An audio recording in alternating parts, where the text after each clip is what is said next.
Well, good evening, everybody, and welcome to the Brevard Sports Network and our continuing coverage of spring football as we have the Viera Hawks and the Bayside Bears. Caleb Brown here along with my broadcast partner tonight, Logan Pettit. Logan, how you doing, buddy? Doing great, man. It's always a good thing when you get to do these back-to-back. That's the beauty of the spring. You know, you play whatever night of the week you want. So looking forward to it.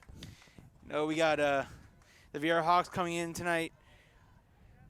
Looking to start second-year head coach Shane Staples, hoping to be a much improved year from last year, and Bayside comes in with first-year head coach Danny Miller. Yeah, and it's Staples has already got a year under his belt. Obviously, it was not the season he wanted, or really anybody in his shoes would have wanted. So for Viera tonight, it's about starting off on the right foot, showing you've got a pulse this year. It's a spring game, Caleb. It's a glorified scrimmage. That's all it is. Mm-hmm. But it's still, it may not count, but a win is still going to be a win, especially in the eyes of a team that didn't do a lot of that last year. On the other side of the field with Coach Billy Miller coming in, it's funny. I was thinking about that walking up here. I've done several Bayside games, and every time when Broomfield was here, he'd always give me some flack, like, "Hey, every time you come here, we play horrible." I'm like, "Wow, it ain't me." And then one time they finally won, and he quit giving me that kind of flack. But Broomfield's not here anymore. He's off at Leesburg doing his thing, and Billy Miller comes in, defensive coordinator prior at O'Galley, and they always had a pretty stout defense. So they've got good numbers, man. I don't know if you noticed, but we're looking down this roster. They've got a pretty big team in numbers. So it'll be interesting to see what he's able to come in and do, And for Bayside, that's already an improvement because Corey Broomfield kind of started that trend of getting numbers. And, again, you continue to look down this list. There's somewhere in the range of 35, 40 names on the roster. Now, obviously, that'll be split up come, fall, but still it's good to see those kind of numbers. Sure, yeah, absolutely. Especially under a new head coach because, there's always a lot of wonder, what is this guy going to bring to the program? It's not what we were used to under, Coach Broomfield. So to get the kind of numbers for Bayside, it's a good launching point. Yeah, absolutely. And one thing you got to do when you're taking over somewhere new, you got to go recruit the hallways. Yep. Get kids to come out. They might not be world-class athletes, and granted, they're probably not going to be. But you know what? They're numbers, and there's somebody that you can coach and turn into a solid player for you down the road. Absolutely. And, we were talking there for Viera, a 3-win team last year. And, Shane Staples, I believe. Really? Yeah. No, they won one. They won the game against Merritt Island. Sorry. Did they? Yeah. Well, the fact that we have to go back and forth over it just tells you it's not the type of season that Coach Shane Staples wanted or Viera is used to. Right. But I do believe in Shane. I believe Shane can get this program going. I believe he can get it right. And it helps to have a guy like Chase Cromartie under center for you for Coach Staples. Yeah, absolutely. Shane's a heck of a guy. I know Shane off the field as well, and I can't say enough nice things about him. But, you want to see him go out and succeed, and I think he's capable of it. But, yeah, like you said, Cromartie's a heck of a player. He got into situations last year where, it's tough, especially as a young quarterback. You're going to make mistakes doing that. He's got another year under his belt. He's still young. He's only a junior, if I'm not mistaken. So another year starting, another year in the system. And, I looked at him to have a much better year this year.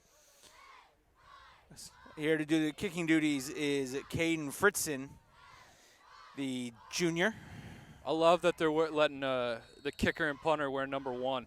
Yes. You don't always see that. I also love that in a spring game you're seeing at least everyone line up in formation. Yeah, obviously it's not going to be live tonight. I imagine most special teams, if not all of them, are not going to be live. Right. In fact, at the Palm Bay game last night, they didn't even do kickoffs. They just started them at the 25. Right. Same at the O'Galley game. But now they allowed a block on field goal. The guys are allowed to jump up and kind of wave with distractions. But like a City League jamboree. Yeah. Hi. Flag football. But here come the Hawks. So this is interesting. They're coming out in a 3-4, and that's what Broomfield ran when he was here. So really there's not going to be a lot of I mean, obviously there's going to be differences, but it's something that you're relatively used to. Good pass under pressure. And Cromartie completed his first pass. Is that number 3 over there? It was, yeah. That's just, Caleb. That's a hard pass to throw. Let alone you got pressure in your face. That's an outside breaking route. That's a far throw to make, and it's definitely hard when you got somebody up in your grill. Now Viera's going to go quick. That catch made by number 3, Javon Cooper. And Cromartie is going to give to, I believe that's Judah Knight. No. Check, that's Ryan Bubar. And Bubar with a lost about 2 yards there. But I still like the going tempo there. You know, get the confidence going and get Chase feeling comfortable. Anytime, and I'm a firm believer, and I'm a defensive guy, so anytime you have an opportunity to go tempo, that puts the defense in a bind. It's tough for us to make checks. It's tough for us to get the play call in that we want to. And now you're kind of playing with house money when you're going fast.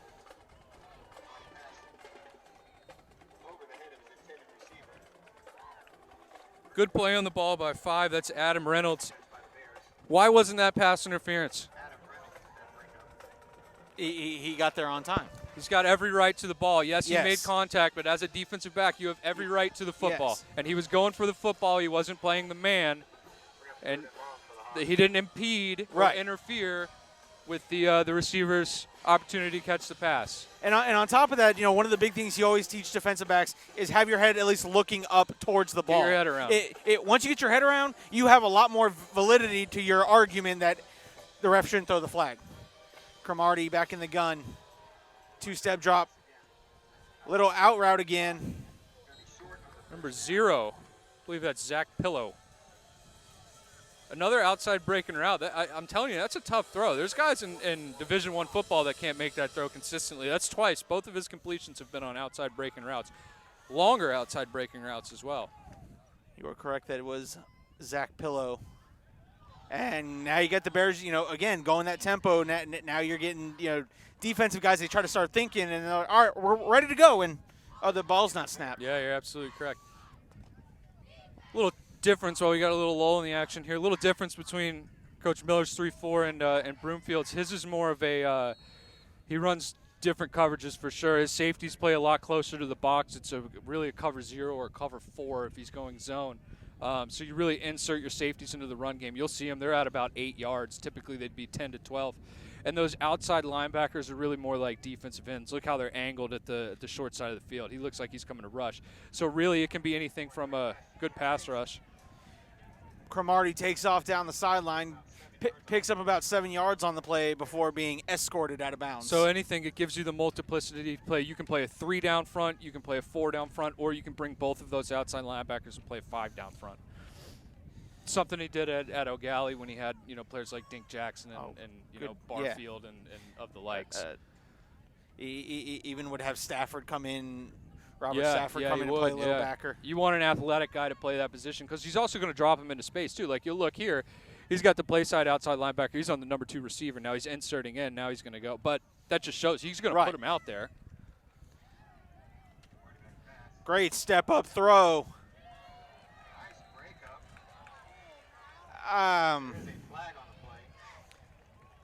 He might have had him around. He got him on the arm. Yeah. He got him on the arm. That's a good call. I hate pass interference, but that was the right call. So that'll bring them into the Metro Diner red zone. Metro Diner located on North Wickham Road in the Viera Suntree area. They are our sponsor. We thank them for stepping up to sponsor tonight's broadcast.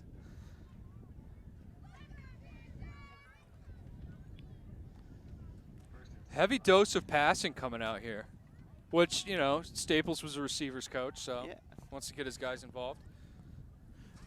Bubar in the pistol. Cromartie already scrambling. Good job keeping his eyes downfield. Nice pass defense. Incomplete.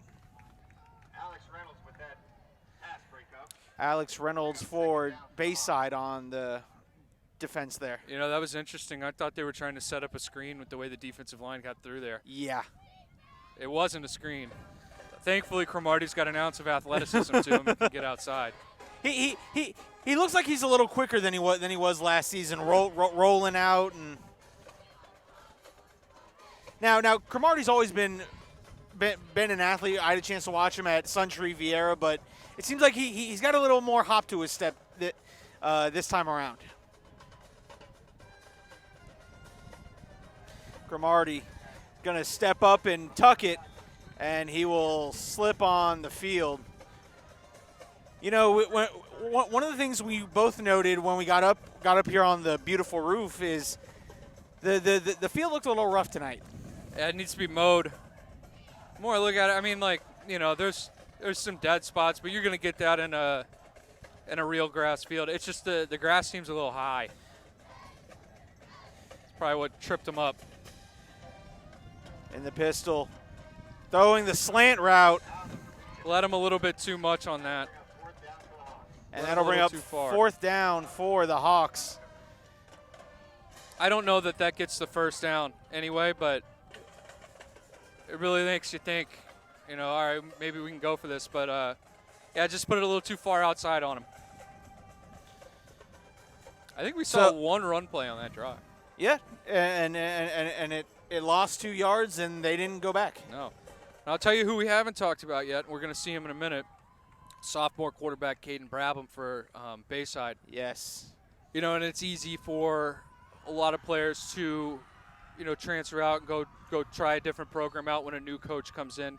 Brabham, I coached his brother, who was just below us. I gave him a little love tap when we were walking up here. Logan up there at Marist College now. Played quarterback here, but Caden's a little bit bigger than his brother, a little more stouter, about 6'4". He stands, only a sophomore, and he could sling it, Caleb. He's got some athleticism to him as well. But yeah, he can absolutely throw it. He looks the part, and another year in the system, and let's hope he stays healthy. Last year he got banged up towards the end of the year. And matter of fact, it was the satellite game. Yeah. Alan Jackson and I did that satellite game, and that was a tough one to watch. Yeah, absolutely. And you know, you always hope that, you know, everybody can stay healthy, and I look to him to have a pretty big year if he does stay healthy this year. Because I mean, he was having a heck of a year last year, and you know, Bayside could have potentially been a playoff team had he stayed healthy. And that's no slouch to Garrett Lukes, who stepped in for him. It's just you lose your starting quarterback. It's a challenge. Doing the kicking duties, who made the 22-yard field goal, Blake Pulliam, and now he will be the one doing the kicking duties on kickoff.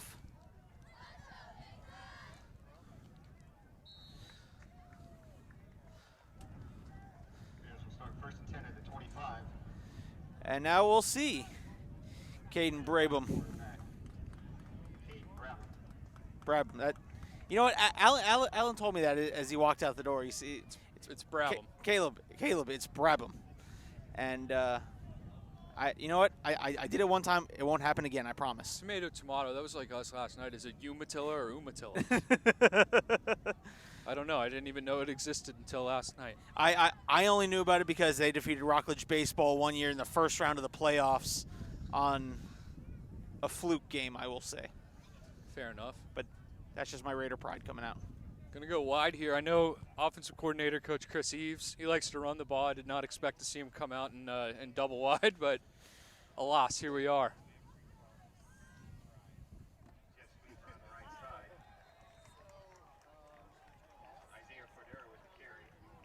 Isaiah Cordero, I think we watched him a couple of times. I think it was against Palm Bay. I don't remember if it was you, Caleb, or if it was me and Jackson, but game was over. I mean, last waning seconds of the game, but that kid just took the top off of the Palm Bay defense a couple times. It could have been 3.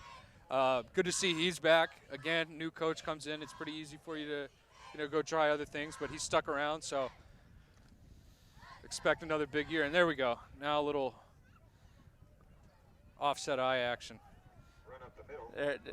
Coming just off that left side, or right side, check that. Noah Green running the fullback down there. Stifling defense by Viera so far. Number 55 in on that tackle. That's Jaden Myers.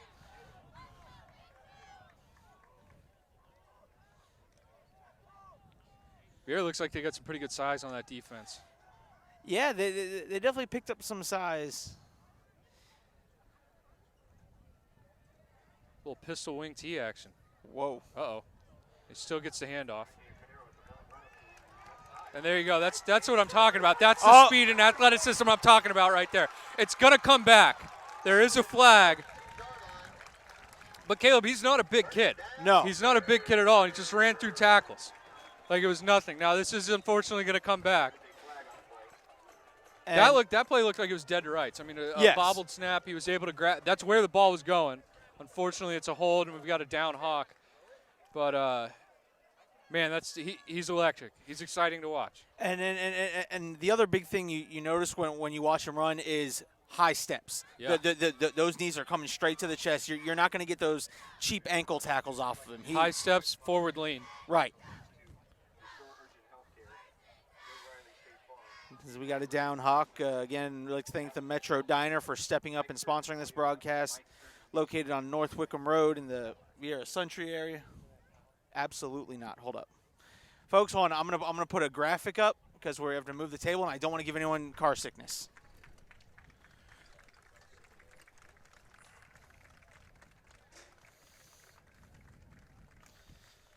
The Viera Hawk player is up and walking. I'll say if you want to run it. Yeah, I'll run it. It's all right. No problem. Absolutely. Sean Hartman, good friend of BSN's, and 3rd and 13 for the Bears as we get back to action here. It's a gut punch, man. Big run play like that coming back. I imagine they're going to try and air this one out. Kind of like the matchup here down low. He's going to go on the go route, and you're going to come underneath. Ooh. And he's looking for the flag. It wasn't. No. Ball was behind him. You know, their starting running back last year was David Francis. I think they call him Larry Francis. They've got him lined up in the slot, which is interesting. He was a pretty good little running back. We'll see if they move him to a more of a traditional three-back role. But what I've kind of noticed is they've got a couple fullbacks listed on the roster, Bayside does. And when they go to that spread look, the tailback is a fullback that they've got lined in there. And that's kind of I don't want to call it an old school principle, but I will. It's like an old school principle. When you get into a set like that, typically you're going to be passing more. So you want somebody that's going to be a little bit better in pass protection. But it still seems like it's probably a capable player that they could hand the ball off to. And Hawks will take over 1st and 10 from the 47-yard line. Fielded by number 6, Eric Nelson, wide receiver DB. So what do Chase Cromartie and the Hawks have in store for drive number 2? They got 3 points on their last drive. I expect them to air it out again. I mean, why not? If it ain't broke, don't fix it. I like tight end here, number 11. We got a number on him. Jack Hancock. He's a pretty big player. They're going to go deep here. That was good coverage. That's good coverage. Turn your hips, get in phase, get your head around. Alex Reynolds, there's a 2 set of them. There's Alex and Adam. They're twins. And they both play in the secondary, if I'm not mistaken. Whew. Well, and the Heritage Panthers showed up. Huh. You mentioned Jack Hancock in there at tight end. He's a nifty little athlete. Played quarterback in SBYFL and has slowly transitioned to more wide receiver and matchup issues at the tight end position. There's Bubar, and he gets minimal gain, probably two or 3 yards on the play. Ryan Bubar, a shifty little back too. Had a chance to broadcast a couple of his JV games a couple years ago, and he's shifty, and he almost reminds me of a high school version of a Doug Martin, kind of big, muscular. Sawed off. Yes. A little out breaking her out. He's killing him on the out routes. Good tackle, though. Heck of a tackle. 21, that's I called his name a lot. Mikey Gillis called his name a lot last year. Listen, he's not going to be the biggest player on the field, and he'll tell you that. That kid plays a lot bigger than his size. I mean, he'll come up and he'll stick you. He's not afraid to stick his nose in there from his safety position, and he's a bit of a ball hawk, too. He roams that field in that too high look and really takes away half of the field. Way to come down on that little out route, and really nice open field tackle. I want to say, and that's the thing, typically on that you'll see, I call it the Florida boy play, trying to shoulder tackle somebody. He came wrapped right around to the ground. Yep. And that catch, though, was made by number 6, Eric Nelson.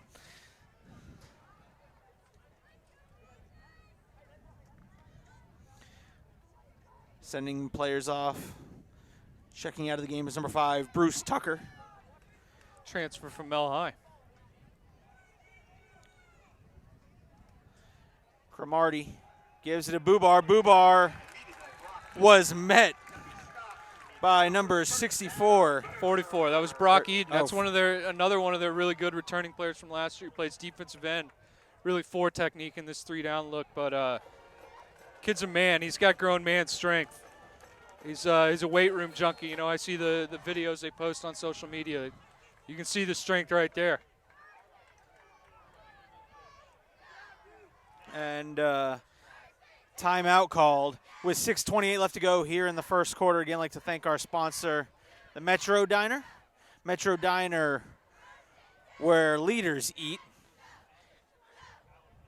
Just off of Wickham, just on Wickham Road in the Suntree Viera area.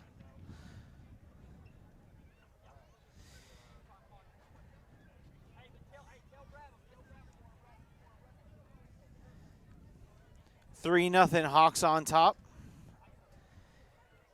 This was definitely more interesting than last night. I was at the O'Galley John Carroll game in which the O'Galley defense produced 7 interceptions. One of them, the final one of the game, Xavier Larice had a pick 6 to end that one, so he ended up being our player of the game. The Palm Bay game last night, Caleb, was a little bit of a snooze fest as well. I mean, you blink and Palm Bay's actually still scoring right now. I formation. And there's David Francis there. That's their primary running back. And nice little lead play to stay ahead of the chains. Little 3-yard gain. Kind of following his fullback there. What I like is he's not afraid to run that in between the tackle. A lot of times in high school, you'll see if there's not a wide open gap, backs try to bounce it outside. He went full into his shoulder pads and picked up his 3 yards. Yeah. Well, everything's so spread out now. It's uncommon. Another good run. Absolutely. And I think they found something here. Viera, their defense is to kind of match the spread offenses that they're going to see. Now, something like a 3-3-5 or a 4-2-5, which is kind of that nickel defense that a lot of teams are running now, they were originally created to stop the wing T or the triple option. Yeah. Obviously, nobody's going to be running the triple option. Obviously, a lot of coaches aren't preparing you to stop the triple option anymore. No. So if you can exploit that now and kind of confine everything against a wide open defense, kind of puts a little bit more pressure on that defense. Brabham on the handoff again. And he just continues to fight for yards, and he powers his way for a first down. Yeah, good little 3 good runs, and you know what they say? You get 3-4 yards a carry, 3 plays, you got a first down.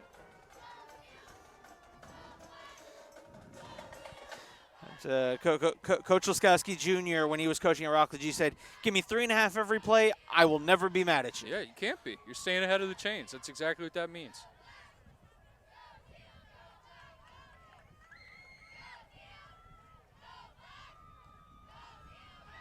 Handoff again, and again, that time picked up 4 or 5, depending on where they stop him at. 3 yards in a cloud of dust. I'll tell you, that's the second time I've noticed, though. He's hitting that hole, and he's hitting it well. He's got a lane to the outside, not bouncing it, but once he hits the hole, there's a little lane that if he would have seen it, he would have picked up a few more yards. And that'll come with more experience Yeah. and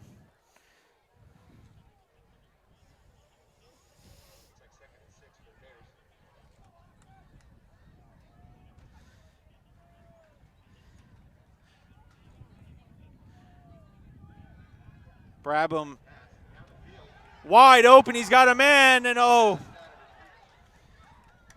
two receivers look like running the route into each other, and that ball just got.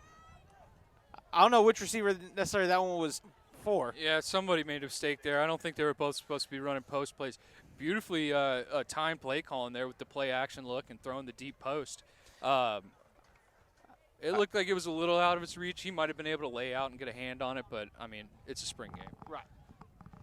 In the fall, he lays out and Absolutely gives that one a shot.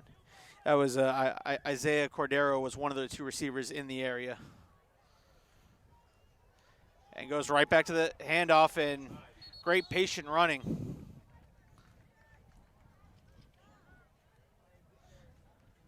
Looked like it was 34. Jason Joseph's on the carry that time.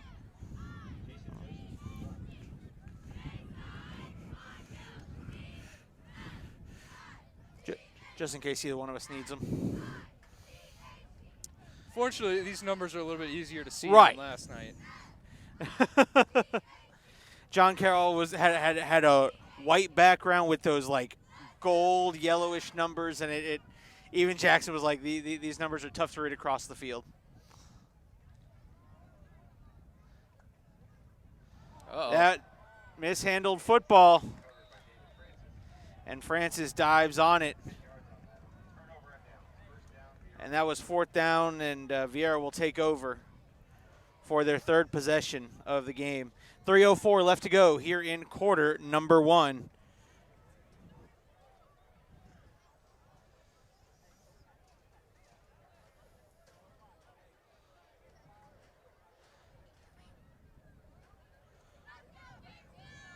Got there Bruce Tucker jumping in the game, lining out wide near side of your screen.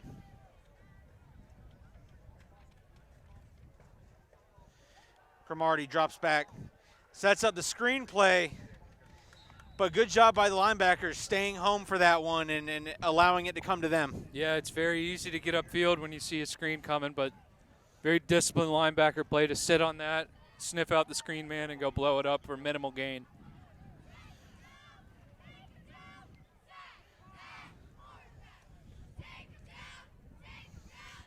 Eric Nelson was the receiver there on the screen.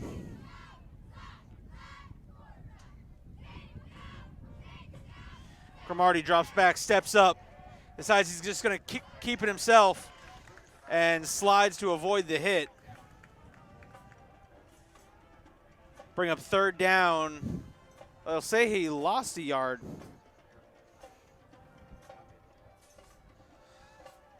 Give a shout out to some of the big boys up front. Number 54, Johnny Arroyo. Number 71, Finn, all I do is hit gold dingers. Had a chance to, we interviewed him when he played baseball for Century Viera. Sounds And like he could really cram. Oh, yeah, it was funny. Alan was like, hey, guys, introduce yourself. And he goes, my name's Finn. All I do is hit gold dingers. And that was the line that won that summer and still has won the summer I love to that. this day. I love that.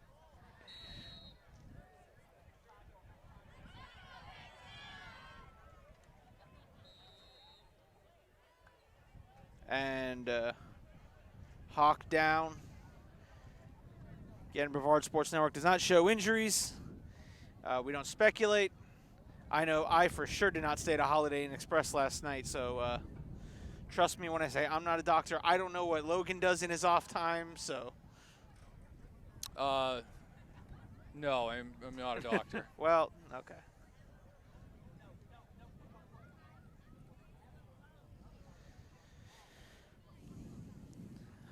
But yeah, O'Galley last night, their defense picked up 7 interceptions, and You know, O'Galley's going to have a good 1-2 punch at running back, I think, next year. Devontae Williams and I cannot think of the young man's first name, but last name is Welch. Welch had over 100 yards in the first quarter. And he's a little sawed off too, if I'm not mistaken, correct? Yes. Yeah. So when you say a nice 1-2 punch, do they complement each other? Like, is one more of the power guy, Yes. one's more of the speed guy? All Yes. right.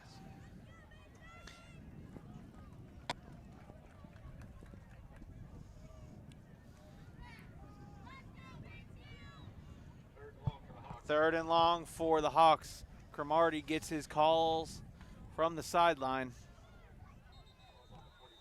And coach is going to take a timeout here with 1:16 left to go here in the first. Coming up at about 7:30, Alan Slaughterzinski will have Class 6A Region 2 finals in softball. The Viera Hawks and the Bartow Yellow Jackets. For Bartow, most likely they'll be throwing the same young athlete that pitched against that Melbourne State Championship team last year. That pushed Melbourne to the brink, I'll tell you.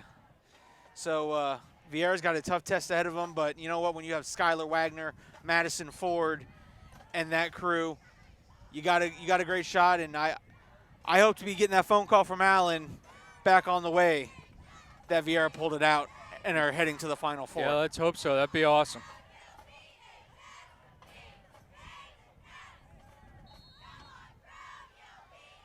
Pistol formation, 2x2.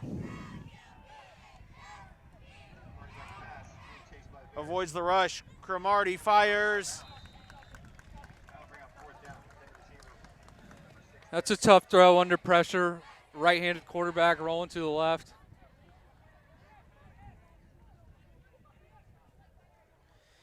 I like what the receiver did, though, to break off his route and try and find an open spot of the field for his quarterback. That's just a tough throw to make. Yes. But again, to me, I think that shows the maturity that these receivers have picked up because, again, coming out of youth league and into high school, you think, oh, wow, I just need to get downfield and my quarterback will get it to me. But when you have the maturity, you realize, okay, my quarterback's scrambling, I should maybe come back and at least give him an opportunity. Yeah, absolutely. Punt. Rugby-style punt. Takes a Bayside bounce. And we'll take over at about the 13-yard line. So where the Bears will take over for their third possession of the game. 1:07 left to go here in the first quarter.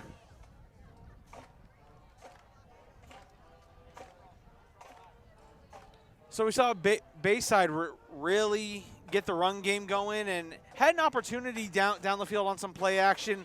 Look for that one maybe a little later on, but yeah, I like what they were doing in the run game. I think they just stick to that. They should be able to move the ball quite well. Kind of force that defense to make some adjustments. Absolutely. Great crowd on hand here tonight for a spring game. Bayside. Both sides, too. Yeah, exactly. Viera traveled well, and Bayside loaded their bleachers. Got the band out here. Just a little tease of Friday Night Lights. Brabham surveying now. He steps up, and he's got all sorts of room. He's got a first down and then some.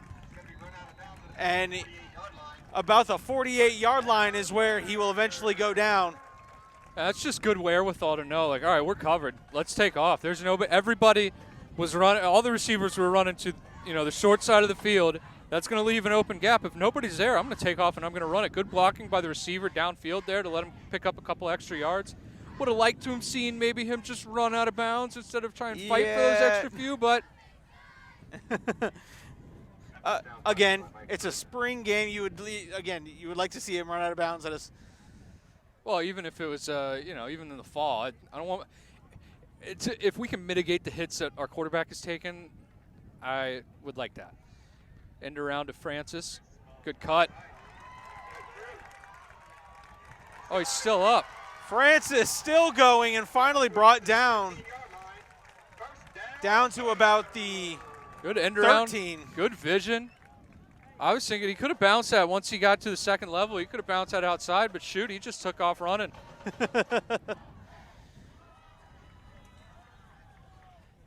Now they're bringing in some more muscle is Bayside as number 44, Brock Eden, checks into the game. Like they're going to line him up at tight end. First back is number 7, Noah Green. That's going to take us to the quarter. And that will be the final play of the first quarter. Bayside will start the second quarter knocking on the door of the Metro Diner Red Zone. We will be back with second quarter action right here on the Brevard Sports Network.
And welcome back, second half action. Bayside sitting on about the 17-yard line. It's another time. He had a hole. As soon as he hits the line of scrimmage, instead of running into the back of his offensive lineman, who's making a good surge there, he's got a hole right to the right. I mean, he's getting into the second level. He could have ran into the end zone. Picks up a couple of yards, and it's now 2nd and 8. No, you see it open up, and again, you just want him to get his head up. You want him to get his head up and get that vision where you look slightly this way, pick away and look. He's doing his best Trent Richardson impersonation. Wow, that's a name we hadn't heard in a while. It's a deep cut. You Yeah, got a no ball on that one. Yeah. Trent Richardson. Brabham steps up again, fires a little off balance. That was on purpose, I think. Oh. Make it look, throwing it away, putting it where nobody's at, but making it look like he's throwing to somebody. I mean, he was under pretty intense pressure. Good job to step up in the pocket, though. Yeah. Again, he's only a sophomore, and I told you, he looks the part. He does.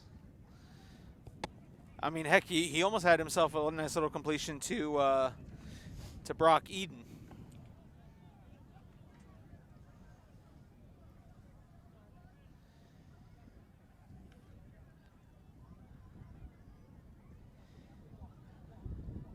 And here comes the Bears. Third and about offset 6. Formation again. And that time he tried cutting off that back foot. Yeah, he was trying to cut that inside, which was the right move. That was a seal block, and he needs to cut inside of that. I think he took too big of a step there and kind of lost his footing. 4th down, and we're going to see Bayside now pull out the kicker. The wind's cutting across here. It's going to want to draw it to hold it against the wind. Just like what I do when I make my tee shots in golf. Got Caden It's up. Fritzen. And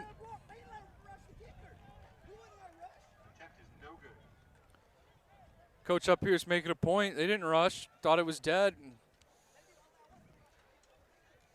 Viera sent the rush, so maybe a little discrepancy on. Well, what's considered a rush? Yeah.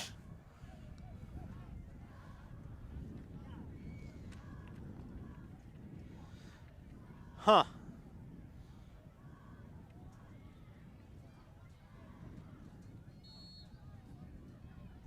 So the Hawks will take over.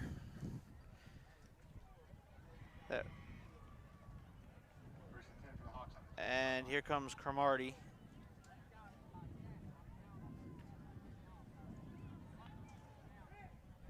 Fires, and it's caught. Yeah, he's torching him on those out routes, and when you run a cover 4 scheme, you're gonna give that up. You really, without a grease board, I can't really go over the intricacies of a cover 4, but basically you're protecting with 4 guys deep. You're inserting your safeties more so in the run game, but when it goes to pass, you're dropping your corners and your safeties deep. So now you really only have outside linebackers to protect the flats. Nice Cromartie wheel route. taking a shot, and it's caught. Oh, and he fumbled it. Oh, that is a fumble. And the Bears take over.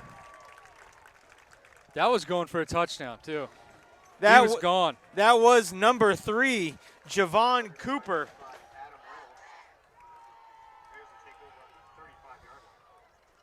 Spring game. Yeah.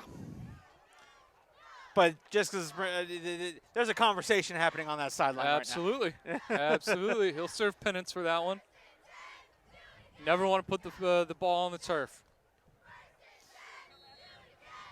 Don't forget, you can get all your Bayside Bears athletic tickets. You fumble, you will run a mile, and I will break my foot off.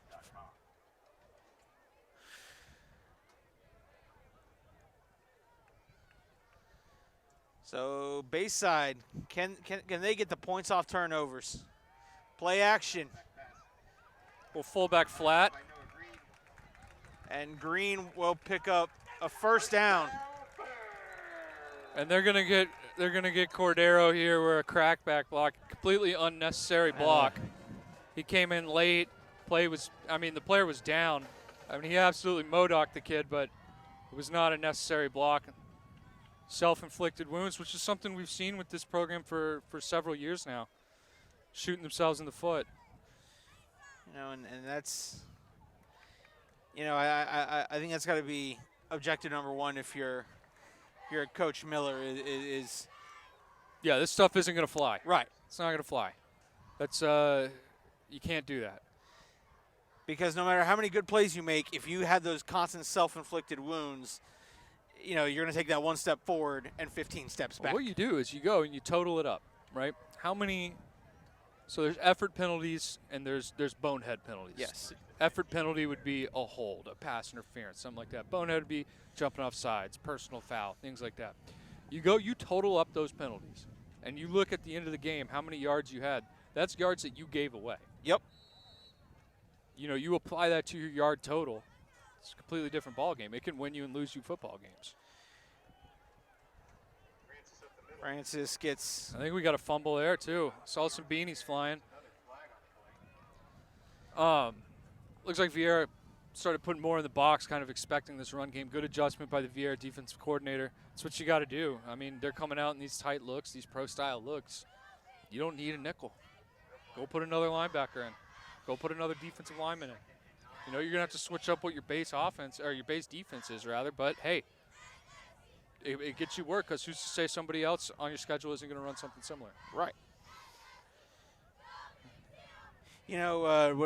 When I was playing football, Coach Laskowski used to say, if you make a penalty of aggression, a hold, I can work with that. I can teach you what you did wrong. But the selfish, self-inflicting ones, those I won't tolerate, and those were the ones we only had to run for. He never made us run for holdings and stuff, because that was just, Well, it's holding every play. Right. You just happen to get caught. Right, exactly. But personal fouls, it was 3 gassers for every personal foul. And yeah, when I was coaching here, Broomfield had pennants that we'd run, and so you total up, like you said, stupid penalties, missed assignments, things that could alter the chemistry of the game. We ran a 100-yard sprint for it. And, total it up. That's what we did on Mondays. We'd have our, it was a light day, usually in just shells, but that's what you started practice with, was pennants. You got to pay your pennants. Coach Laskowski would do that kind of at the end of the first day after condition. That was extra conditioning for everybody. Right. And that Viera defense comes up with a sack. Big sack by Isaac Hungerbuehler. Hunger Bueller, another great athlete we've had the privilege to cover when he played for SVYFL. Yeah, he shot off like a rocket playing that defensive end position. Got to the pass rush immediately. He plays with such a lovable aggression. I love the aggressiveness he plays with. He's had it ever since he was knee high to a grasshopper. And I'll tell you this, Caleb, too. The sideline erupted. You know, Yes. you wouldn't think this is a team that won, one game or no game, however many games they won or lost last year. I mean, they're out there actively rooting for their teammates, and that's what you like. That's a good chemistry. Right. That's a good culture that's been built. Despite the wins and losses, you still have that foundation that you can build upon. These players care about one another. yes. And everyone's engaged in the game. How many times have you looked at programs that don't have that established culture, and their teammate makes a play and half the sideline's kind of just like, oh, okay. Hands on their hips, looking down at the ground. Yeah, you don't want that. Looking in the crowd to see if that one person's there. It's like, no, everyone should be locked into the game, fully invested with emotion.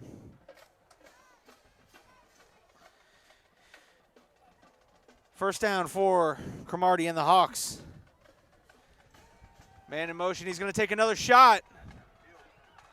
That was caught by Pillow. He's still fighting. He had holding that ball like a loaf of bread, but especially after a fumble on the last drive. But good pitch and catch there. That was really good coverage, too, by Reynolds.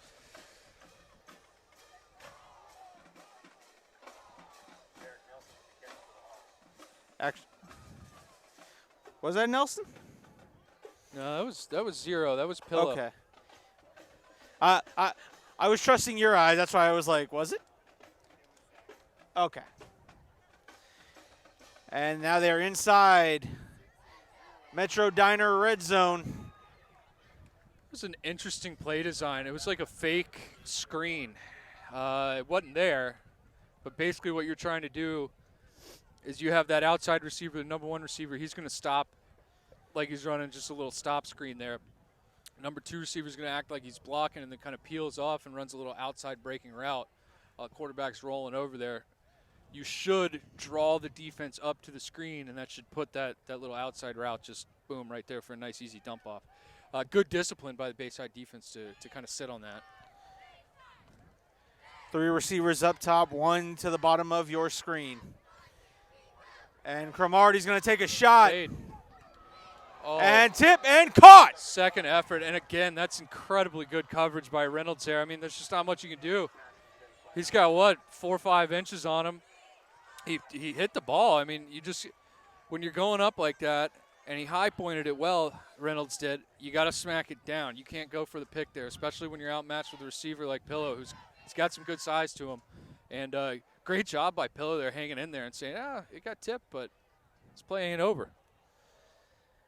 There's going to be a lot of 50-50 balls won by Pillow this season. I think so, too, yeah.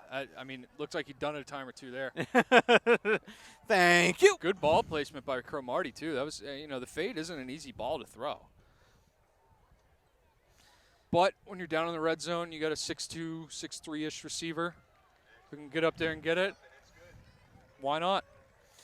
And Blake Pulliam puts that one through. So with 6:28 left to go here in quarter number 2, Bayside jumps out to a 10-0 lead. We'll be right back here on the Brevard Sports Network.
Welcome back, everybody. 6:28 left to go here in the second quarter of this wonderful spring game. Viera up 10-0. And Bayside had some opportunities. They just got to capitalize on those opportunities. And I think that's just some of the learning and growing pains, again, under a new head coach. Yeah, absolutely. And again, spring game.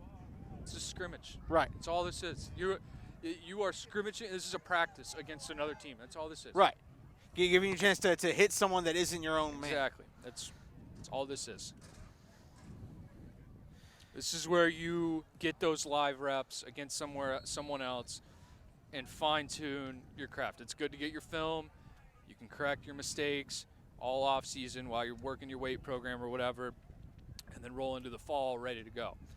But again, it's just a scrimmage. They like that end around. I love it, and he's got space. How about that balance? He slid about two or 3 inches there and still stayed up. He's got some pretty good balance there, and then lowered the shoulder a little bit. Cordero that time. And that play successful because of the success they had gashing him in between the tackles. Well, that's what you got to do. That's what you got to do. You've been gashing him between the tackles 3-4 yards, picking up every single time like clockwork. Well, the last drive they kind of condensed down and said, we're going to take that away. Well, guess what's open? The outside, the off-tackle game. Same formation here. Same play.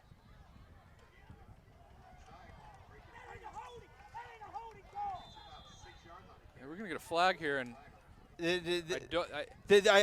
think they're going to try to call it on number 77 here. for what? I They're going to call a hold. Yeah. I didn't see a hold. I didn't either, but he was the one that reacted. I mean,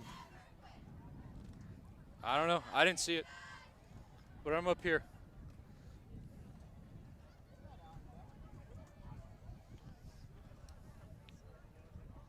yeah, I'd like to thank the Metro Diner for stepping up.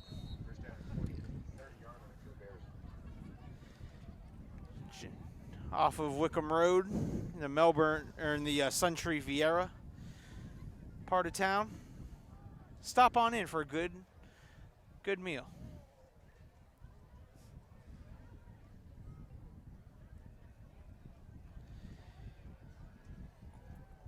Brabham fires, and wow. That was a good little whip route he ran there, but kind of paid the price for it, huh? Yeah.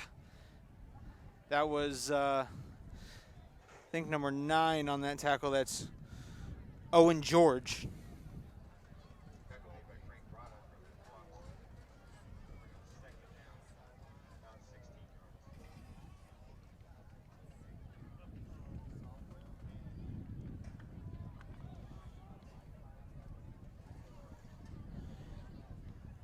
Continuing back in that to the spread wing tee. You get another flag, and that's what we were talking about. Self-inflicted wounds. That time it was.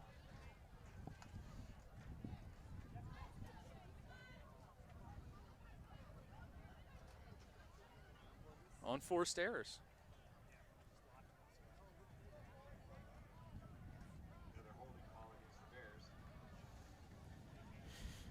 Coming up on 5:13 left to go here in the first half. Coming up at halftime, absolutely nothing. Just chilling. Maybe if we can get some donations rounded up, Logan will go out and go dance on the field. My Venmo is Logan-Pettit. I need the donation in hand before we even discuss. Before we even discuss, And that's Pettit. we gotta down bear that. I also have Zelle.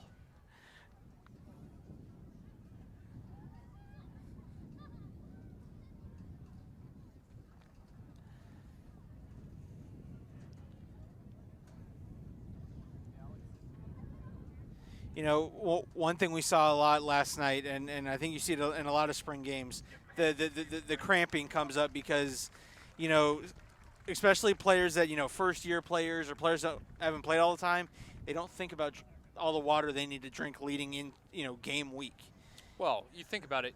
Also, when you're practicing, you have water breaks. Yes. In a game, it's kind of, I mean, you're going to get timeouts, and, you know, there are the water breaks at, like, the 6-minute mark in each quarter or whatever. But it's really on your own. I mean, when you're on the sideline, go get a swig of water, and, you know, you're not used to this many reps at once either. And you're going to see it early on in the fall as well. Yes. Fortunately, that breeze is nice, so it's not too terribly hot out. No. Play action. Brabham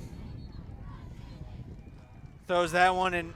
That's going to be illegal man downfield. 71 looks like he was running a route. Good job, good communication by the corner and safety to take Cordero away. They were looking for him on the post. Wasn't there. He had to go to a second read, but shoot, by that time, 71 was already breaking on his post route. Which, for those of you that don't know, 71 is not an eligible number. No.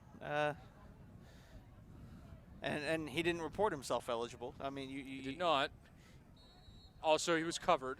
It's kind of the triple whammy. If you have lost your wallet, there is a women's wallet at the ticket. Okay. Funny, before he even said what kind of wallet it was, I think everyone was simultaneously. I checked my pocket. Wait a minute. We're going to punt. First punt, I believe, of the game, and it's a rocket. Good punt. Yeah. Flip the field. You know how I feel about punting. Especially in a spring game, do we really need to work on punt? But when it's 4th and 60, probably a good idea to maybe work on the punt unit. Hey, punter, you know how we have you on the roster? You want to come out and participate in the spring game? Yeah. Come on out, kid.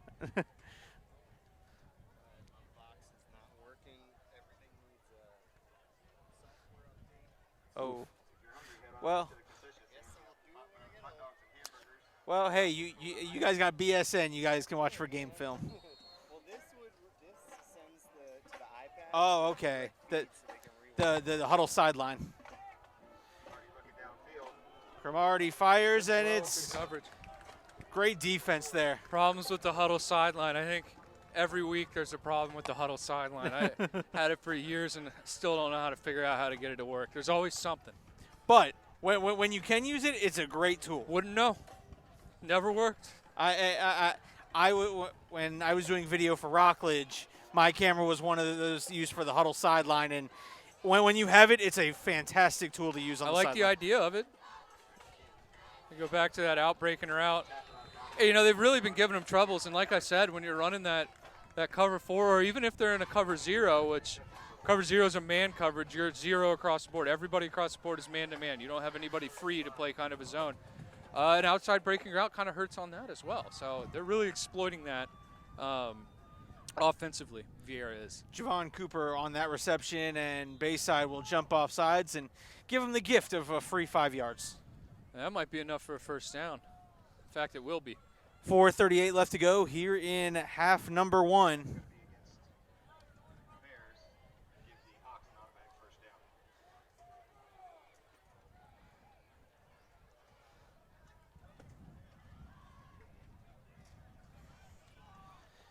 Hawks now 1st and 10 from the 47. The receivers up top, one to the bottom. Cromartie steps up, fires. Cork one. He might have him. He does. And he's got it. And I believe that's Pillow. Zach Pillow having himself a game tonight. No, that was 6 on that one. Oh. That was Nelson atoning for the fumble earlier. Yes.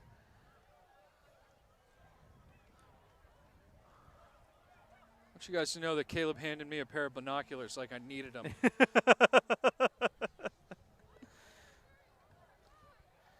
Well, I can't really use them working the camera, but, you know. I got glasses on. What do I need binoculars for? You know, you never know, all right?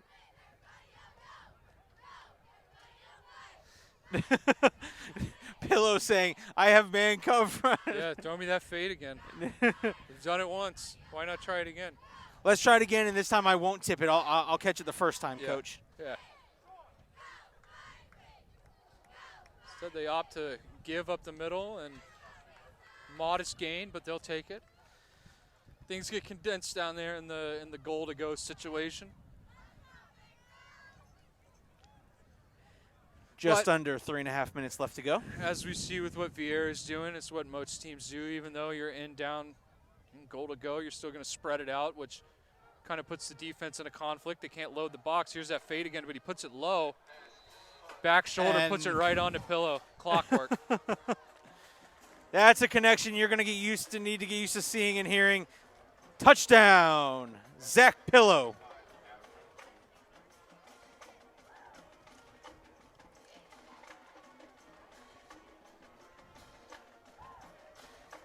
Chase said, you're not going to be able to tip it because I'm going to throw it so hard it's going to stick to your hands. That one almost skipped off the ground. He threw it so low. It's like you're throwing stones across a lake.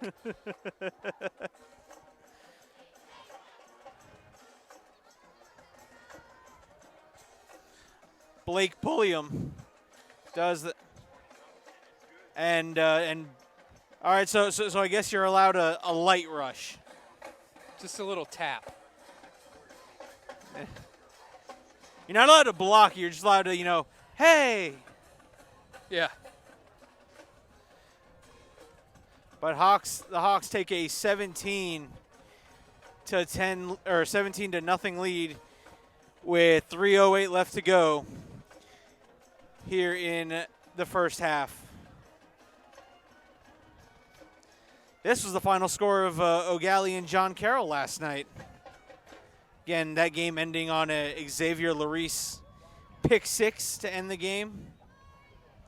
Of course, Dad was super excited as he's a defensive assistant coach, head coach, Coach Manny Larice.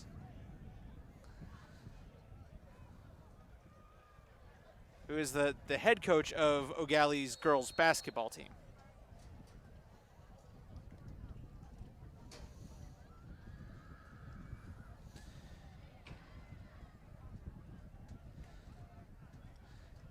And that one will be down. Speaking of coaches doing other sports, Coach Shane Staples is an assistant coach on the Viera beach volleyball team who finished district runner-up this year in beach volleyball. How about that? I didn't know they had beach volleyball. Beach volleyball is an officially sanctioned sport. That's awesome. Merritt Island made it to the state tournament and came up a bit short, but Merritt Island and volleyball just go hand in hand. Yeah, absolutely. Whether you're talking indoor, outdoor, it don't matter. I mean, look at Lexi Denneberg, who did an amazing job as the national runner-up for UCLA.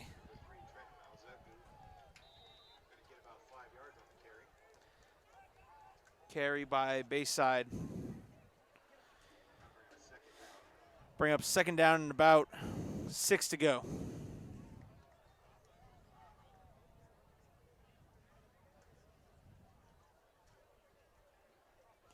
Coming up on 2.5 minutes left to go here in the first half.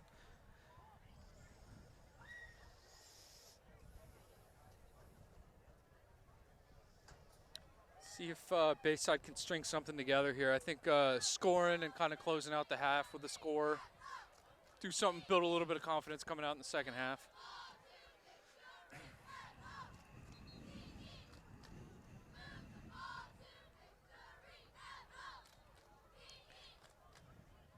We were talking softball earlier. Bayside's softball squad made it to the first round of regionals. Fortunately, falling, but they were a scrappy team to watch this year. We got a chance to see some videos from them. And Brabham on that end around. But this time Viera said, no more, no mas. Yeah, I think they've got that end around figured out. That's really a play. You don't really see that often as being like your bread and butter.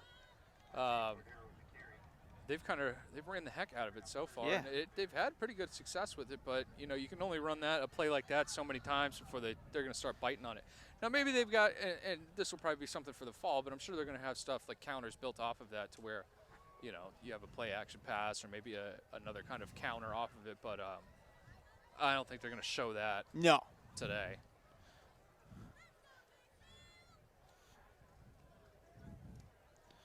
.146 as Viera takes a timeout. I'd like to thank Metro Diner for stepping up and sponsoring this broadcast. I think Viera's thinking, we got to stop here and take another timeout. We're going to have about a minute 15 left. Maybe put one in before the half as well.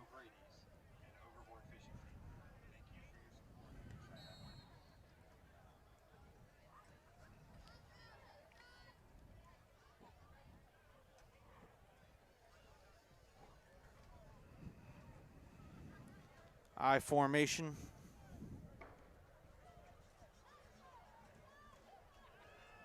Brabham avoids one sack, but can't avoid the other, and that's a sack for Yep, Viera's going to take that other timeout. number 55, Jaden Myers. That's his second sack of the game.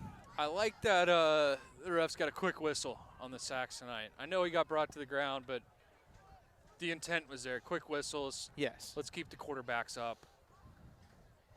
No, nobody wants to see any injuries. In any game, especially it's a spring game. Right. Scrimmage. Supposed to be one, you come out, you hope to come out with a victory and say, look what we were able to do as a team. Guys, let's build on it and head into those summer workouts. More spring football coming up next week. Alan Slaughter-Zinski and Logan will be heading on down. No?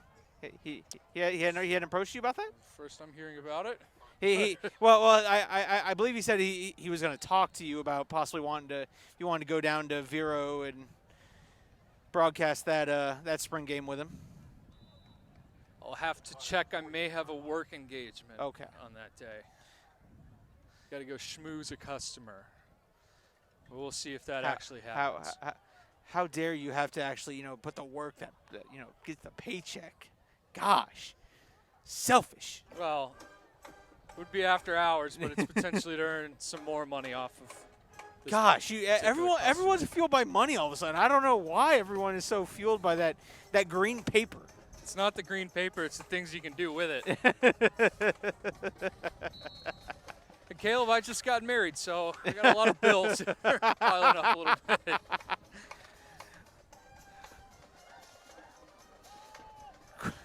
Cromartie drops back, fires, and is Stop route caught. by Pillow. And they found something in that connection there. Pillow on Reynolds, and Reynolds is playing good coverage, but Pillow's just running. He's using his size to his advantage, and that was a heck of a route he just ran there. Good footwork.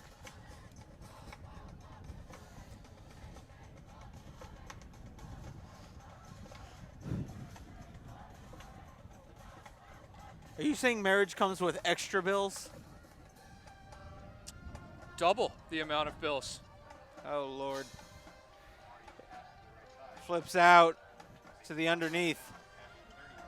And they're going to say he stayed in bounds. Clock's only stopping until the ball gets set. Minute 13 left to go in the half.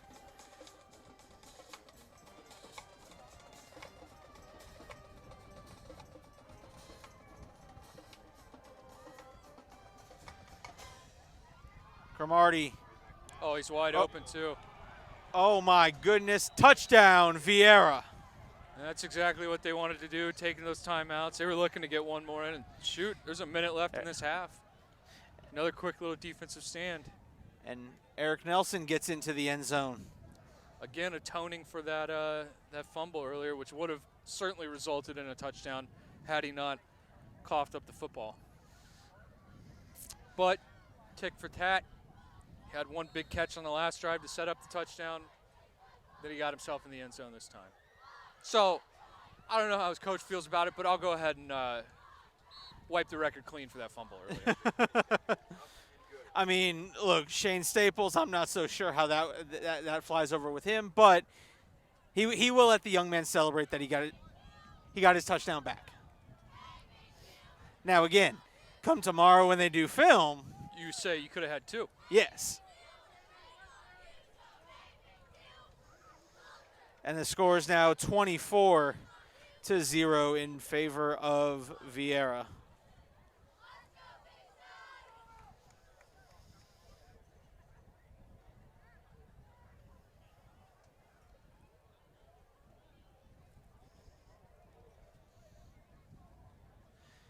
Touchdown brought to you by Metro Diner.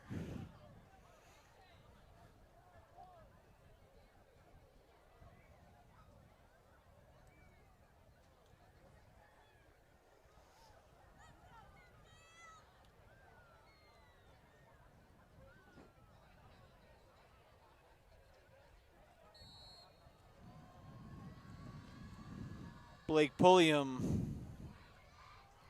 kicked that one, and it will be fielded at about the 25-yard line.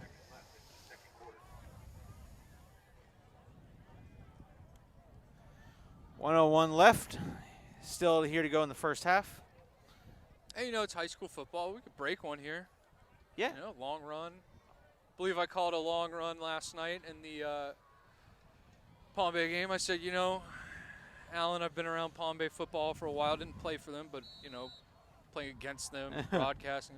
There's always at least one long run. Show enough. Next play. Boom. Boom. Octavian Osby.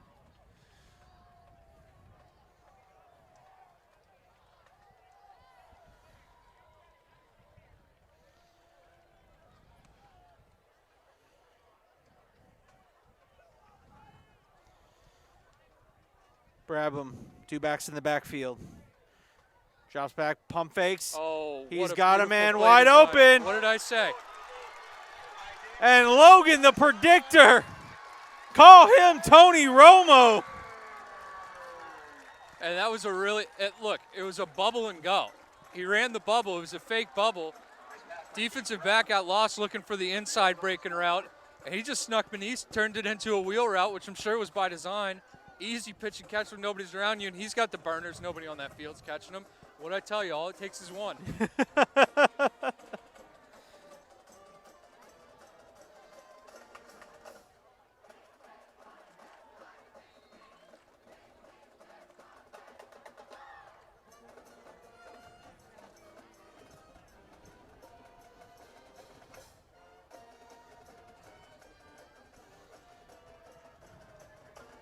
Snap the hold. Kick is up. And good. So Bayside gets on the board. Well-timed and well-designed play as well.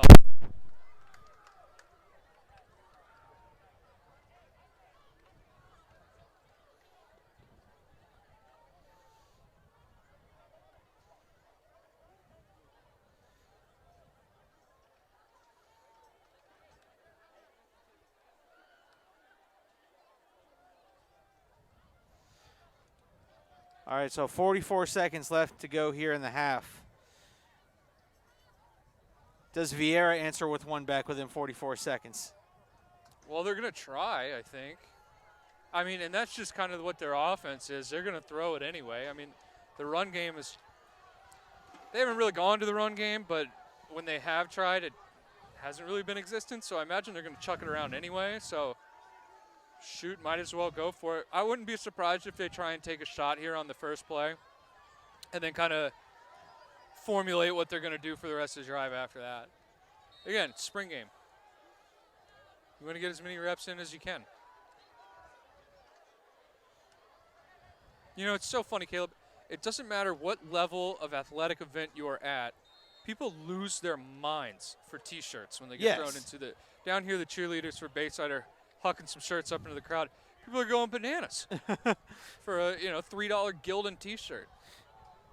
Hey, free stuff is free stuff. I'd probably be down there too. Come on.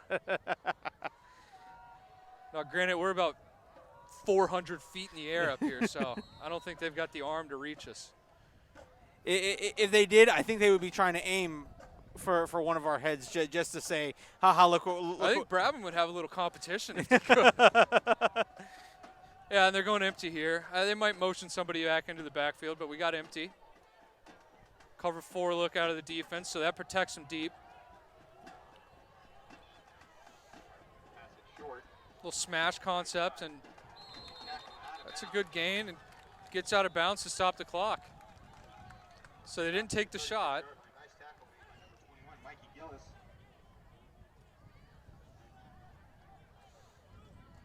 It will be good enough for a first down for Viera. Pillow's like, all right, what do you want me to run to get open? Yeah. Come on, Chase. One more before. Go back to that empty look. This might be their 2-minute look. It's this empty look. Oh, that was almost a pig snatch by Bruce. Oh. Second down.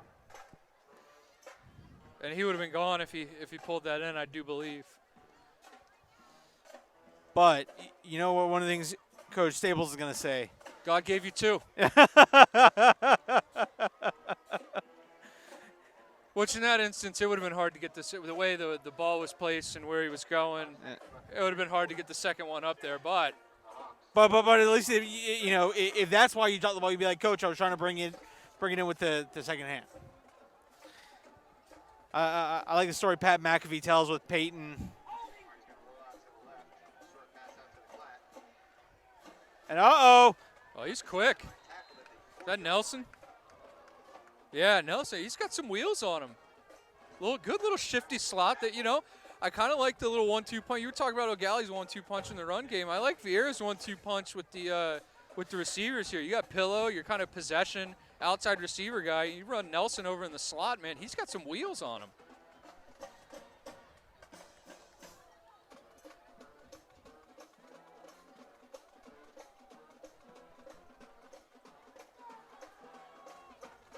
A little sidearm screen. Stood up and hit at the 32-yard line. I'm going to tell you why I don't like that play calling there. And I know it was positive gain, but look at the clock. Yep. You don't have any timeouts. The clock's ticking. You're in a 2-minute situation. You have one way to go on a now screen, and it ain't to the outside. Right. The clock gets stopped if you go to the outside. So, I mean, he took up some precious time. He's going to try and hit 3. Good coverage by the defense. Why wasn't that pass interference? They wish it was, but why wasn't it? He had a right to the ball. So at halftime, No, you didn't make a play on the ball. Viera Hawks 24. No face guard in high school football. He didn't make contact with the receiver. He just put his hands up and went down with him. No face guard. Now in college and pros there is, but that's going to take us to the half. He can get on a tangent. We have a 17-minute halftime. And, folks, we'll be back in about 10 minutes with second half action.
All right, we are back here, folks. Get the halftime banner off. Halftime is over, and we are set. Or getting set. Nice 17-minute halftime. Had a chance to run. And I put run in quotation marks because if anyone knows me, I run for nothing except out of fear. And if you see me running, well, then you should turn and start running too. Because either I'm running to some good food or I'm running for my life. But enough about me. 24-7 as we're here starting the third quarter.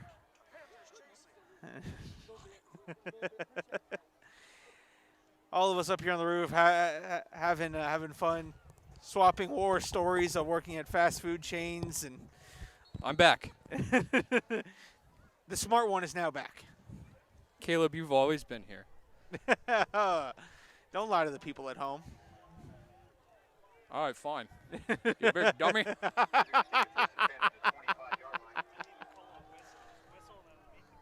All right.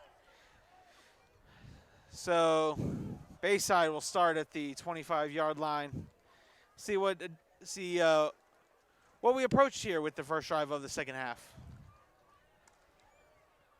Well, I was just talking to offensive coordinator Chris Eves just a minute ago. He's a good friend of mine. We coached together down here, and I told him, hey, you drew up the touchdown play on the last play of the half. Why don't maybe dip into another touchdown play? That might be beneficial, which is kind of an inside joke between us. You know, you get the armchair quarterbacks in the stands that always say, run the touchdown play. Well, shoot, I'd run it every play if I could. If I knew what that play was. I'm trying to run it. The defense is running the stop the touchdown play, and they're running it better. 2 yards on the carry. Green on the tackle. I like them coming back out, running a little off-tackle lead play. Sticking to what you are. Yes. I mean, you've got a quarterback, and they're going to throw the ball. Yes. They're going to throw the ball this year. They're going to be more polished on offense. Breaking into a semi-new system. Even though Eves was here last year, I'm sure he's going to try and do a little bit, what Coach Miller wants to do in his offensive identity, even though being a defensive guy. But they're gonna open it up more. You want to be really vanilla and run your base plays. You want to perfect your base. Good run. Your base 5, 6, 7, 8, 10 plays. I want to say usually about 10 plays max is what that first playbook. These are the 10 plays that we are going to be perfect at, and the rest of our offense is going to be built around these 10 plays. And that's how you run a successful offense, and that's what Coach Eves is doing. Like you saw last night, a Dan Burke run offense. That's literally nothing but 7 plays out of 7,000 different formations. That's all it is. Now, there's nothing built off of those, so it's the formations. Yeah. We're running these 7 plays. Stop them. We dare you. Oh, and when you stop one formation, by the way, now you got to. And when you come out yesterday and you run wedge, I think 3 times in a row and gain 30 yards, not much you can do. And Francis nice cutting off the left side. And I was just talking about that with Eves again. You got to let him know when you're doing film with him, sit him down and say, look, man, there are a couple times where that's unfortunate, but there were a couple times where you had a hole. Once you got through the initial line of scrimmage, you had a hole. All you got to do is make one little cut, and you're still running. And that was a good example of him doing that there, despite another holding call on the Bears. Yeah, that's one thing. I don't think I've seen a holding call yet on Viera. They Second year, the same coach, Yeah. same expectations of what's going on. And I'm not saying that No. Coach Miller hasn't laid any expectations, but he's only been here for a couple months. Right. This is what this game is about. Look Well- how many times we held. How many yards is that we gave up that we could have added to our yard total? Good pass. breaking tackles. And when you got a world-class athlete like Cordero, you can make. Well, that play's got to get called dead because of the helmet, and now it finally does. But, yeah, you can make up for that holding call. Yes. Now it was 1st and 20, and now it's 2nd and manageable. 2nd and 7 now. 2nd and 5 or 6. I mean, that's the luxury you have there.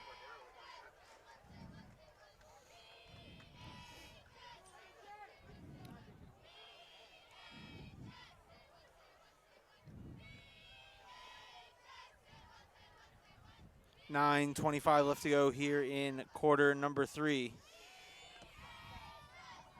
Have half times always been that long during spring games? I don't remember them ever being 17 minutes long, but I'm always typically Yeah. in the locker room. Another good run. This is 3. This is the first we've really seen Trent as Zugu. And, hey, he's running the ball quite well. So they've got a little bit of a staple of running backs here as well, which is good to see. And, hey, I'll tell you what. You come down here and you score on your opening drive of the half, I mean, you got something to work with. Now it's only a 10-point game.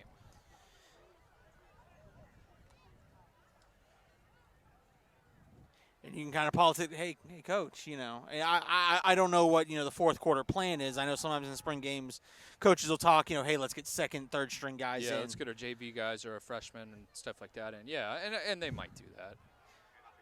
But if you can close it to a 10, 7-point game, hey, coach, come on, give us one more drive to try to see if we can. Even if you don't, you got something you can point to. Look what Right. we did when we came out of half. Yes. Look at the adjustments we made. Look at what we were able to do when we come out of half. Imagine if we do that for a full game. That's something you can preach and build off of as a coach. You can say, look, we're capable of it. We just got to put a complete 4-quarter game together. This is a completely different ball game. Yes. Because Bayside's had opportunities to score points. They missed a field goal as well. So, I mean, could be just as easy a 24 to 10 game. Bayside comes out in the I formation. Play action. A little long on him. Oh. You'd like to see that. See, he put it long. You'd like to see him throw that towards the middle of the goalpost and let him run underneath and get it. Instead, he threw it to where he was instead of where he was going to be. Cordero had to adjust that route a little bit, and it was still too far. But if he would have put that, 4 feet to the left, he would have ran underneath that.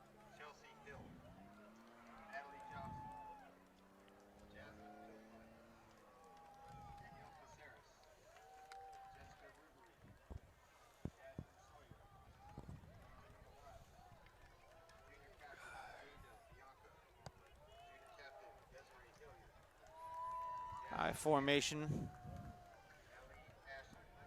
Grab him, the handoff, and he'll get a gain of about 2 yards maybe. And it's fourth down. That's where I'll kind of disagree on taking that shot on 2nd and long.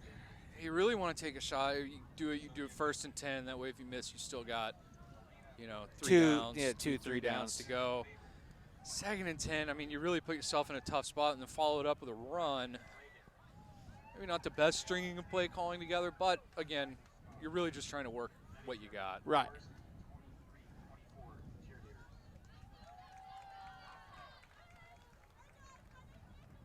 That one high in the wind, and that punt will be caught short at the 25-yard line.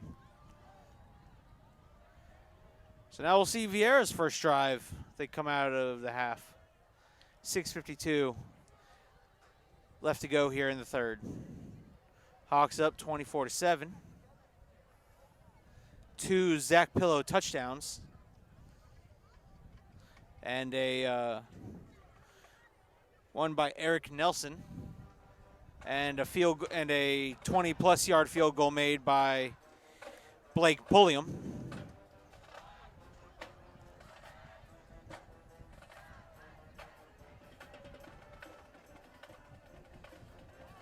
That ball on the ground.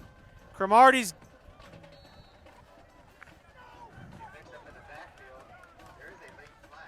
That flag was. He blew the whistle while they were engaged with the tackle. How many times have we seen Bayside quarterback get brought to the ground while the whistle was going on as well and no flag was called? I do not agree with that. I don't agree with that call at all.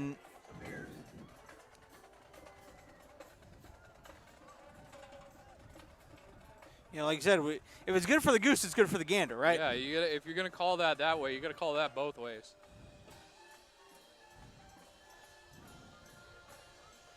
I mean, look, both these quarterbacks are coming into the season healing up from injuries. Right. Brabham, a broken collarbone. Chase Cromartie, too many shots to the head hitting the turf.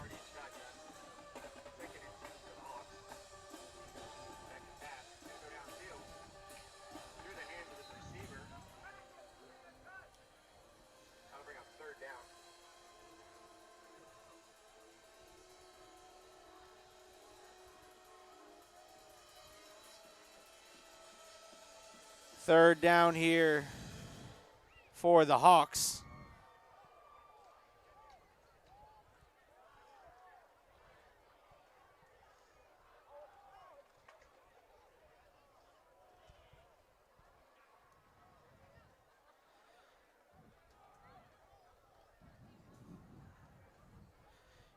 In the gun.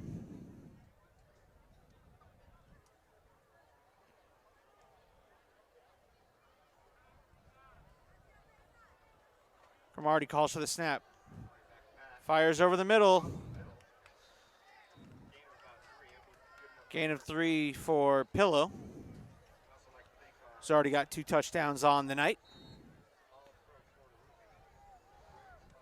And water break.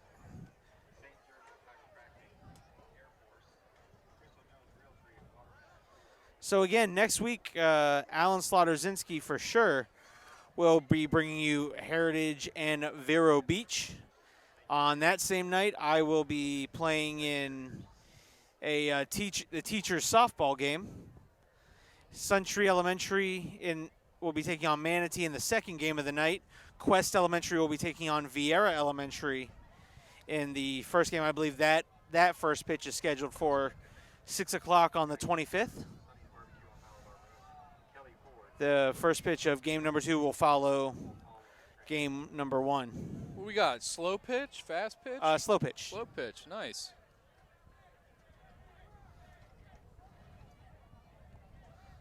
So everyone will be able to see me put on my athleticism on full display.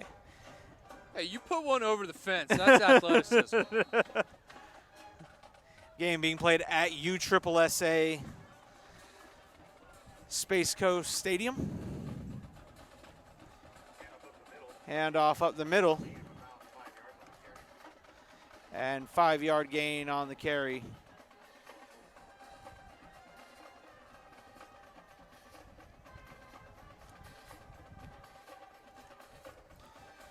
Yard marker says it's second down here for the Hawks. Thought that previous play was third down, but No, because they got the slant to pick up the first down. okay. Second and 5, and Bubar, he breaks one open. Ryan Bubar, that's his biggest run of the night. Yeah.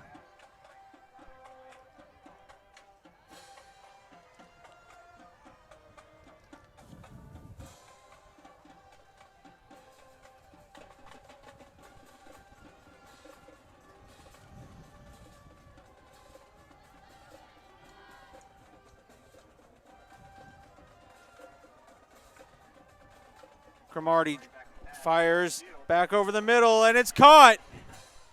That's Pillow again. Pillow's got to have over 100 yards with that one right there. Scotto, yeah. 2 touchdowns to boot, and I'd go to him again here on that jump ball. Yep. First and goal for the Hawks. 4:28 left to go here in the third quarter. Hawks in the Metro Diner red zone.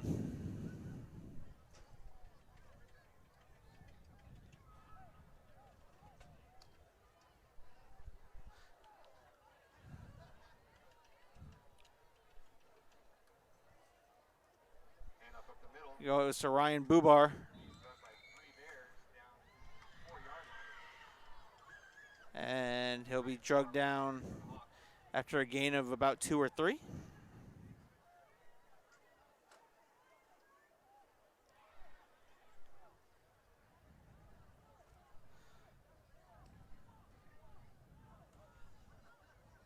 Your Coach Staples, you know you want to try to get Ryan in the end zone here. You want to try to tell your lineman, all right, I'm giving you your chance. This is what you love to do. This is what your hope for as a lineman. Oh, you love run blocking.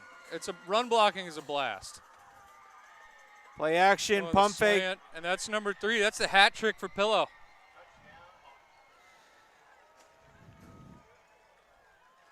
Again, get used to hearing that one. Cromartie to Pillow for 6.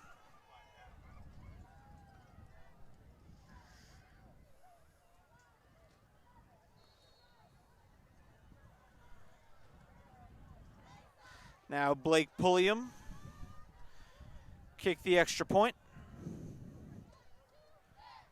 Score is 30-7 pending the extra point.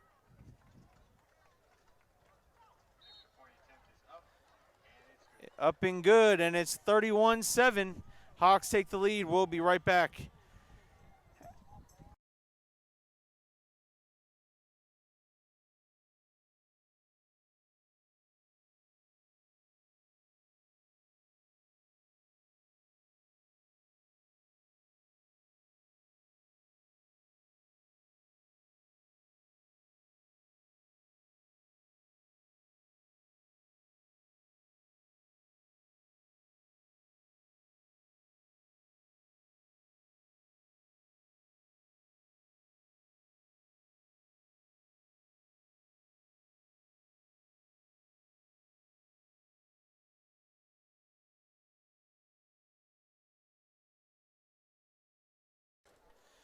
Welcome back here to the Brevard Sports Network as we set up for kickoff.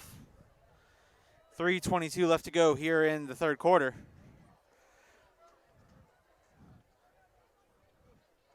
Pulliam set to kick this one.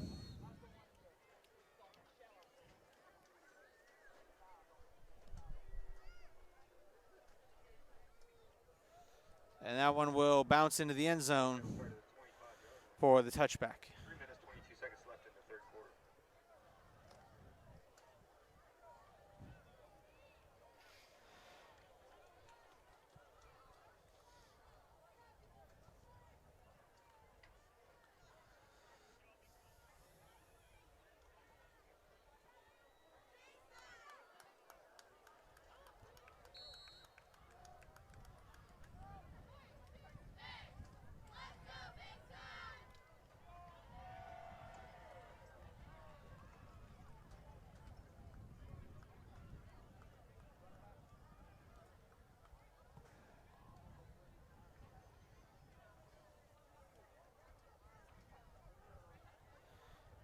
Brabham loses the football.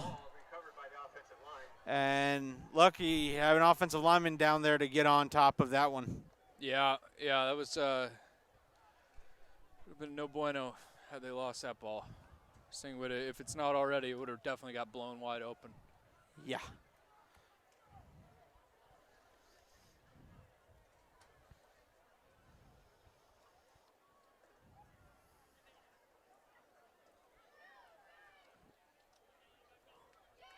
So now 2nd and long for the Bears.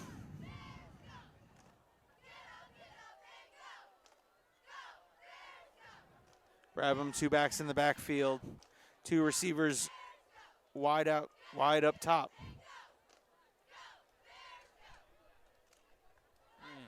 Incompletion. And that's just a lack of concentration right there. I mean, nice, easy little hitch route. I mean, that's supposed to be the confidence builder. Yeah, exactly. You know, typically coaches will call that just to get the quarterback's confidence up. Okay, hey, a completion, mental mind reset. Even give the receiver a little bit of confidence, like, okay, hey, I'm here for you. Mm-hmm.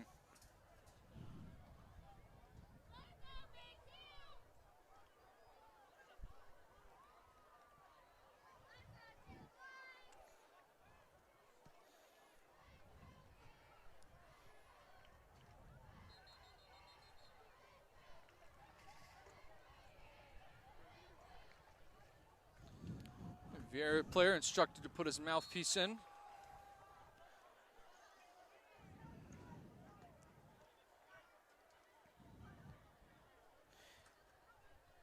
Trying to cut it up the middle and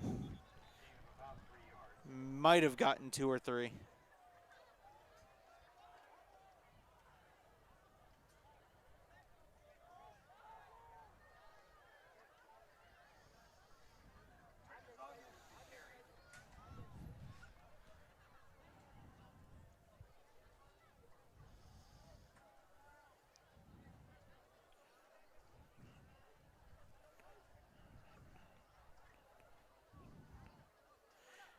Ball on the ground. And a flag comes out. Yeah, I don't know what this is all about. Too many on the field? Yeah. Viera had too many players on the field. Well, that's 5 yards. On an untimed dead play. That was about 5 yards. Still be 4th and 9 for the Bears. Glad they got that one sorted out. Yeah. Hey, it's a spring game for the refs, too.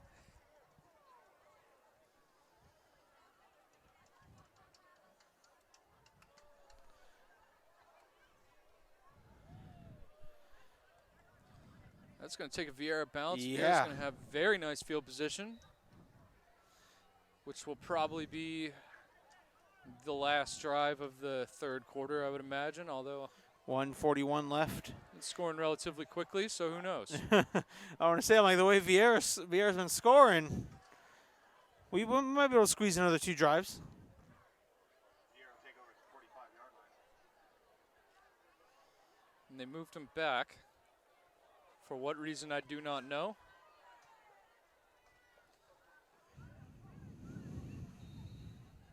But they move it back, 45-yard line. Cromartie. Back to the flats. We tackled out of bounds at the 45-yard line. More of that out route. Yeah, they've been really working those little out concepts, whether it's the deep out or the quick out like that, but Bayside really hasn't had much of an answer for it. That was Javon Cooper on the reception.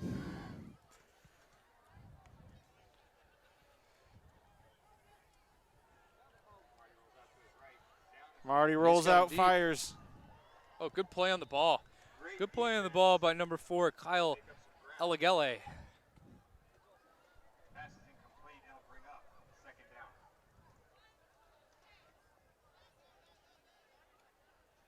Good in phase, hip turn, find the ball, get a hand in there. Pass deflection.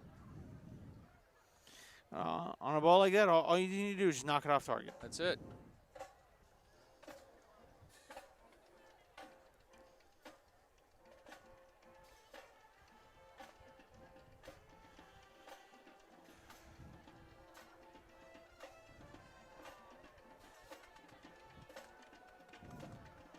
Running down the field again. There's this guy. Marty, that's Pillow.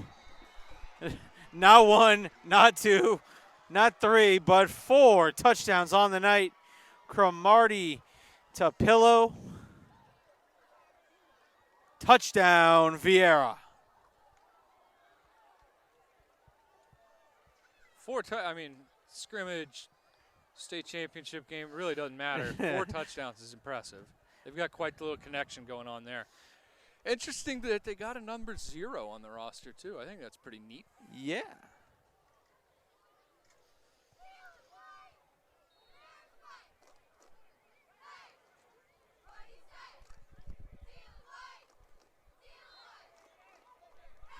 Extra point is good. Blake Pulliam with the extra point up and good with 1:11 left to go here in the third quarter. Score is 38-7 here on the Brevard Sports Network.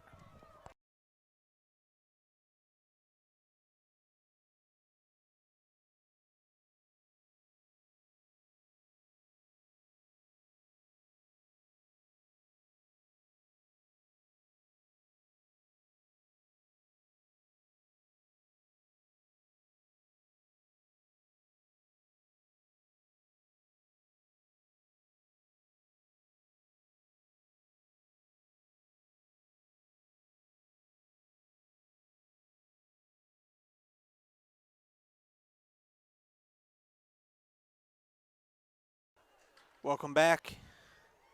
1:11 to go here in the third quarter. And the Hawks jump out to a 38-7 lead. 4 touchdowns from Cromartie to Pillow. And Cromartie also has a touchdown pass to Eric Nelson.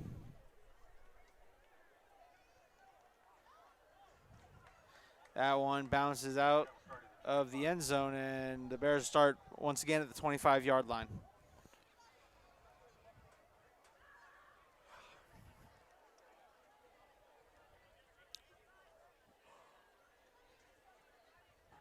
Concession stand is still open. Head on over for hot dogs, hamburgers, assorted snacks. They also have Kona Ice. So far, a promising day here for Viera as they look forward to their season. You know, within their district, they got Harmony. They have, I think, St. Cloud. Melbourne. And Melbourne. Yeah, I mean, this is a kind of exactly what you'd want to see if you're Shane Staples and that Viera coaching staff. I mean, coming out and playing some really good ball. There's Cordero. Can he turn the Jets on? See, I don't know if he needed to cut back there. 48-yard line. First down, Cordero. And he's really been the spark of life for this Bayside offense. I mean, getting him on that end around and, you know, that wheel route to close out the half. They're going to go right back to it. Again, on the left side, Cordero.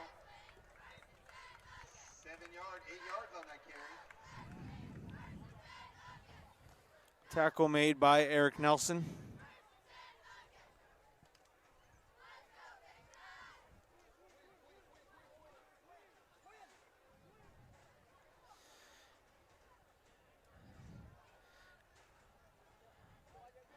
I'm not gonna lie. I'm shocked not to see a flag there. Cordero taking his helmet off as he's walking. His helmet came off at the end of the play. That's why he was coming off the field. Oh, okay. Well then, disregard what I say. And there he goes. There you go. Touchdown, Bayside.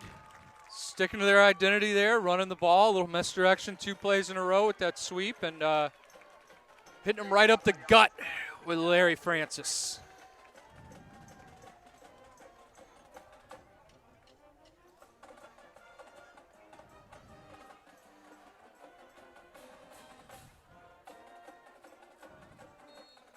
Well, you know the run game's working. Yeah. They're not shying away from it either. I mean, they look, yeah, we're down in a hole. We're not going to come back and win this game.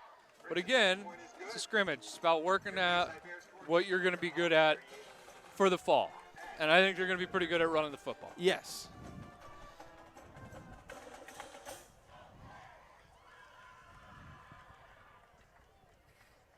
And again, look, you know, like you said, that passing game is going to get crisp.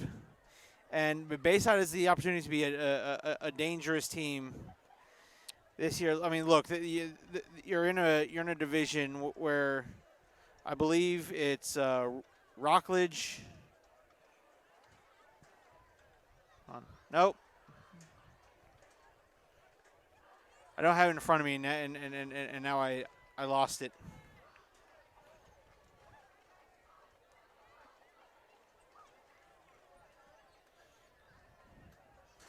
Actually, I think it's Rockledge, Satellite, Bayside. This is O'Galley? O'Galley, and maybe Merritt Island? No. Maybe. Someone in the comments is probably yelling at me like, Caleb, you Nimrod, I have it here for you. Dad, haven't had a chance to look at the chat while during the broadcast, so.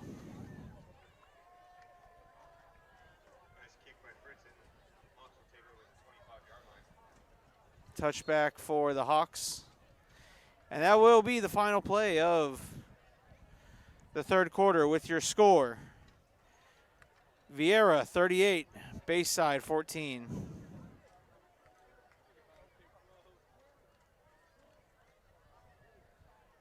Let me go ahead and. Are they going to give them an untime down here? Why aren't they flipping the field?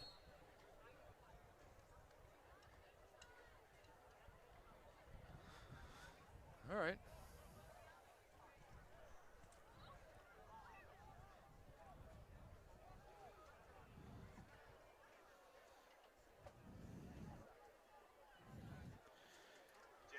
There's the jet sweep. That's going to go down as a pass, too. They kind of popped it forward. You know why you do that? Other than for pros to get contract extensions. Nope. Can't fumble the handoff. It's an incomplete pass. Huh. It's a forward pass. Smart. I immediately just go to NFL. Oh, quarterback needs a couple completion here. Well, Now it does pad the stats for the quarterback because that goes down as receiving yards and passing yards. all that yak. Yeah. It's all yak.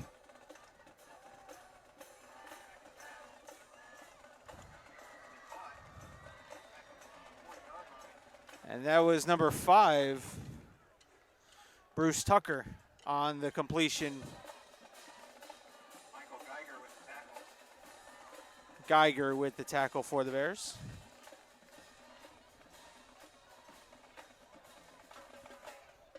Oh, wait, I guess they did flip the field, huh? They flipped it at the kickoff. Oh. We both, I missed that one. It's our spring, too.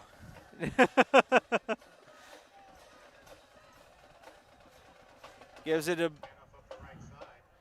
Gained about 6 yards on the carry.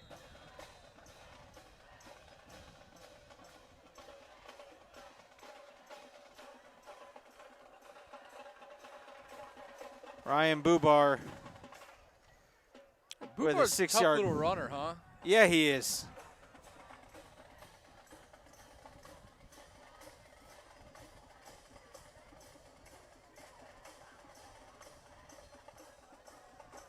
Off the left side. Big man. After he goes out 8 yards. First down for the Hawks.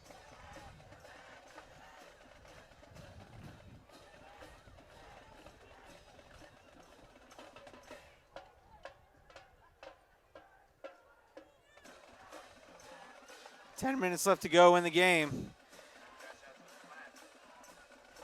Oh, way to stay Wow. up. Good balance. Using that low center of gravity there. Yeah, absolutely. Got slung around a little bit, but maintained his balance and picked up a couple extra yards. It's going to be first and goal. I would say, I'm like, and the other thing I was impressed about is that ball stayed high and tight to the body. Yeah, it sure did.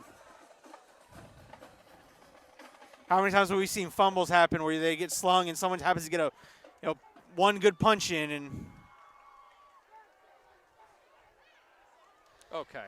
and Now it's just getting silly. who else? Zach Pillow for touchdown number 5. One, From Marty to two. my pillow to put the defense to sleep. That's 5 tonight. 1, 2, 3, 4, 5. I don't want to sing anymore because I don't want to get don't want to get demonetized for Mumbo number 5. We've been demonetized for everything else. Extra point is good. Extra point's good, and it's 44-14. Hawks on top.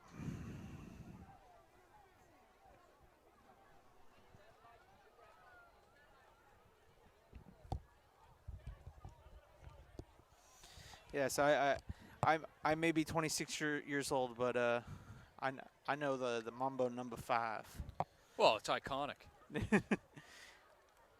It was always that one, the cha-cha slide, the electric slide, and the Cupid Shuffle, or that was the field day playlist when they would have those. Those 3 slides were specifically left off of my wedding playlist. And then sometimes you'd have that one person that'd be like, "Hey, add the Macarena to it." No, let's not.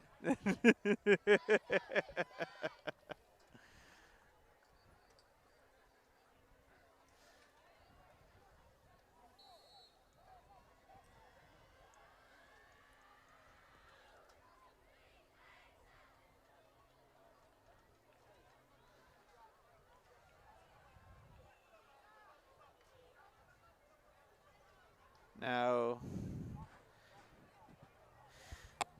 ball will be moved up to to the 25, where Bayside will take over.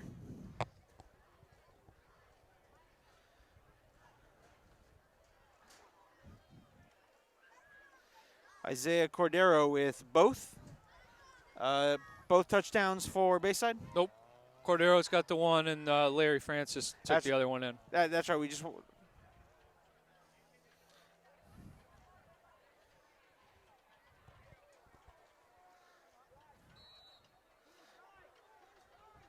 Bears to take over first and 10 at the 25-yard line.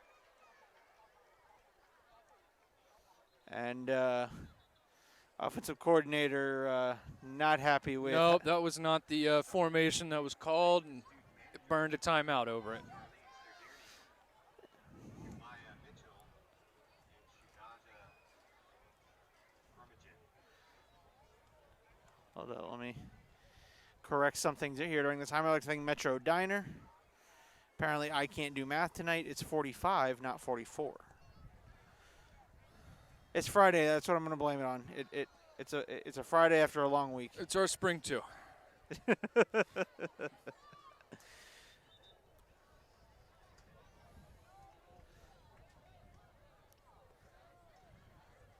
$9:26 left to go here in the game. Bayside looking to string together a drive here. Francis. I'll go right back to it. He's got another one down the sideline. 20, 10, 5, touchdown Bears. What a run. Heck of a run, and that probably puts him over 100 yards on that. 2 touchdowns to boot. Larry Francis turned in a nice little outing today. Yeah. That one alone, that was 60-yard rush for David Francis on that carry. 60. The last one was about 40. You total up everything he had in the first half. He's definitely got over 100 Yep. with 2 touchdowns to boot.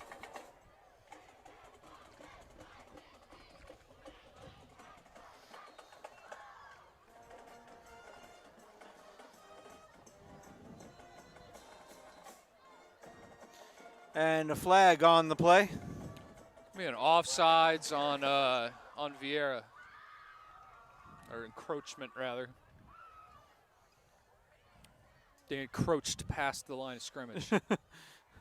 On a play where you're only allowed to give a light rush. Yeah. Glad they got that one squared away.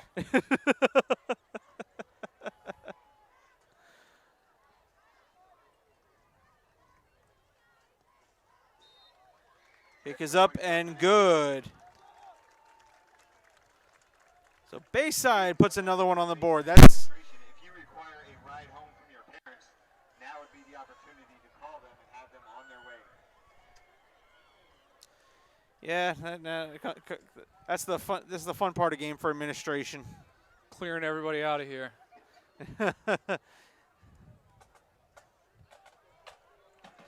I mean, you would think it would be common sense. 9 minutes left to go in the game. You know, that would have begun. The process would have begun already. But you know, I'm sure they've had someone complain. You didn't tell us to find our ride. We can't help it. We were waiting here till 11 o'clock, Yeah. 11:30. You didn't tell us. Thought we could just stay all night. We thought we were invited to a spring game sleepover. We're camping out on the 50-yard line. Lay a little blanket down and we're good. Yeah.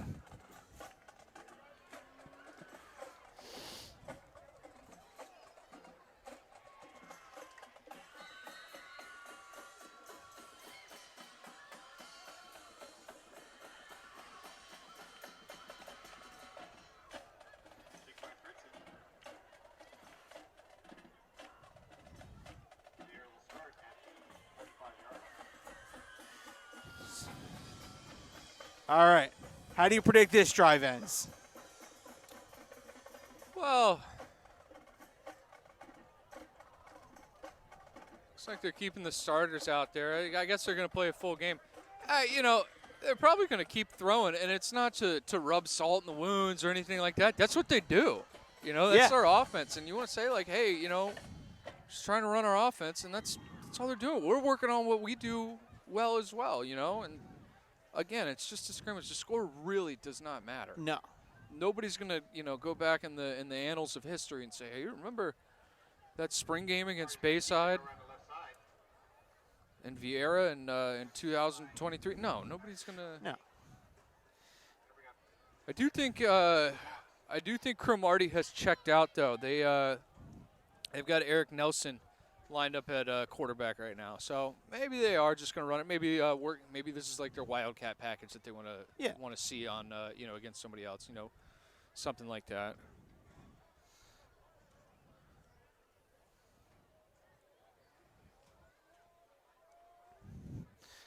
Nelson Keep it again, go up the middle. going to keep it himself. Be tackled after about 3 yards by Brock Eaton. Eden coming up, making the play. Bring up third down. And if it does nothing else, it runs the clock. That too. We've been flirting with a running clock every now and again, but Bayside strikes back and keeps it out of reach.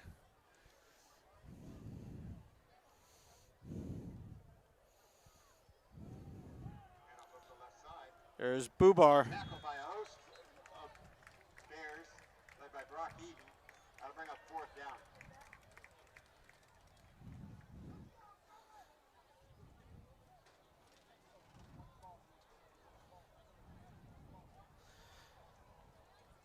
Curious to get back in the truck and find out how Viera softball's doing. Yeah. Hopefully they're up. Absolutely. Hopefully by a lot. Which, for a pitcher like Skylar Wagner, you only need to be up by about 3 or 4 runs. Now, how does the pitching rules work in softball? There's no pitch count? There's no pitch count because it's a natural motion from. Right. I knew that so you don't have to keep them on a pitch count Correct. because of that, because it's underhand. Yes. Interesting. I knew it was a safer way to throw the ball. Maybe not safer is not the right word, but a more it's a more natural motion more than longevity to it. yeah. Better than coming over the top or in baseball when it's a lot more focus on the elbow Yeah. and Because your shoulder rotates that way. Huh. Jazzy Francic pitched all the way through the playoffs for Melbourne last year in that state championship run. Okay. Pitched the day before in the semifinal, comes back the next day and pitches another full game to win the. Okay, so that was going to be my next question. Do you use relievers or anything like that? Or You can. It all depends. Side, tackled in the backfield. Number 5, Adam Reynolds. You He'll lose 5 yards on that carry. Adam Reynolds comes up with the play for Bayside. It's going to bring up second down and long for the Hawks. Yeah, no, in softball, if you have one dominant pitcher, it all goes on based on how they're feeling. Maybe you're like, I'm not feeling the best. Then you would go to a backup starter or, hey, coach, I feel something tweaking in the shoulder. All right, or shut you down, get your reliever. And sometimes just, you're used so much, even though it's a natural motion, it can still get sore. There's Bubar. Makes up for that loss on the last play and then some. Yeah.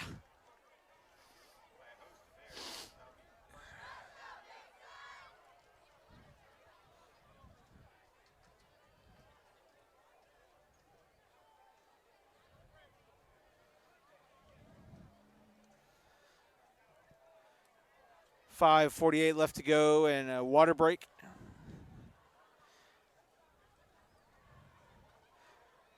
.45-21, and look, I think both programs have I would say they've accomplished what they were looking to come in and do. I think for Bayside, you want to see how your run game, your run game is going to be that bread and butter. Well, I said it yesterday in the Palm Bay game. I think it's about establishing your identity. Yes. And I think Bayside successfully did establish what their identity is going to be. We're going to come out, we're going to run the ball, we're going to throw it off of play action, we're going to have a few gadget plays for our athletes, and we're also not going to show too much because it's a spring game. Right. And, we're gonna play tough D. Now I know they got bombed on a couple times, but that goes back to that's what Viera is. They're Yes. going to throw.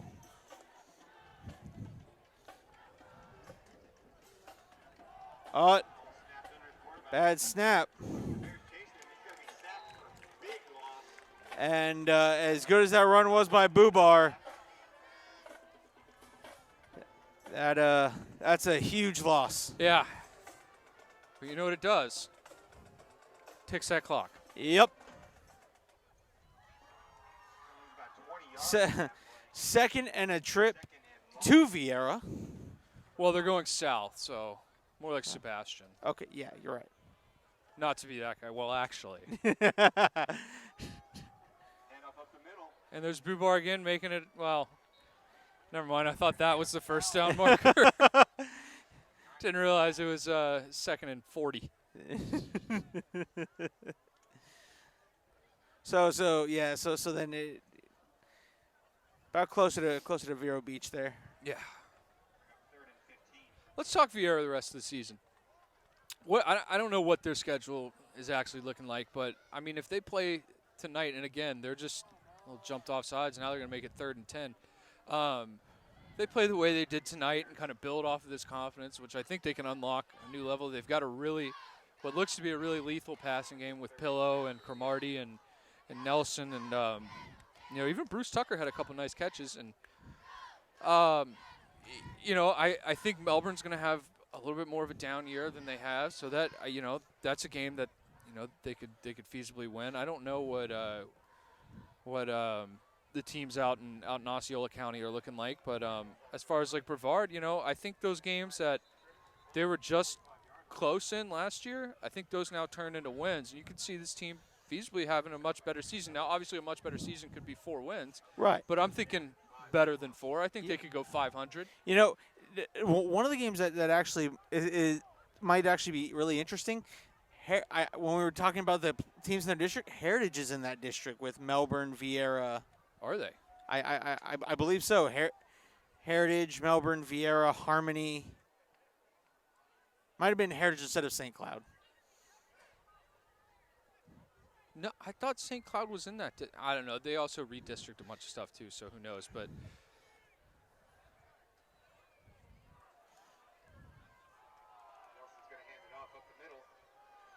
boy, he's been a safety blanket on this drive, huh? Yeah, yes, he has. Picks up the first down. Actually, I think Viera's schedule is updated on Max Preps, I think. Let's pull it up. Let's do this fun little exercise, and we'll do the same thing for Bayside as well. Oh, absolutely. Coming up on 3 minutes left in the game. I think we can unanimously say our player of the game, Zach Pillow. What about the guy throwing him the ball? I mean, no, I would 100% say Zach Pillow. I mean, heck of an outing. Anytime you got 5 touchdowns, it's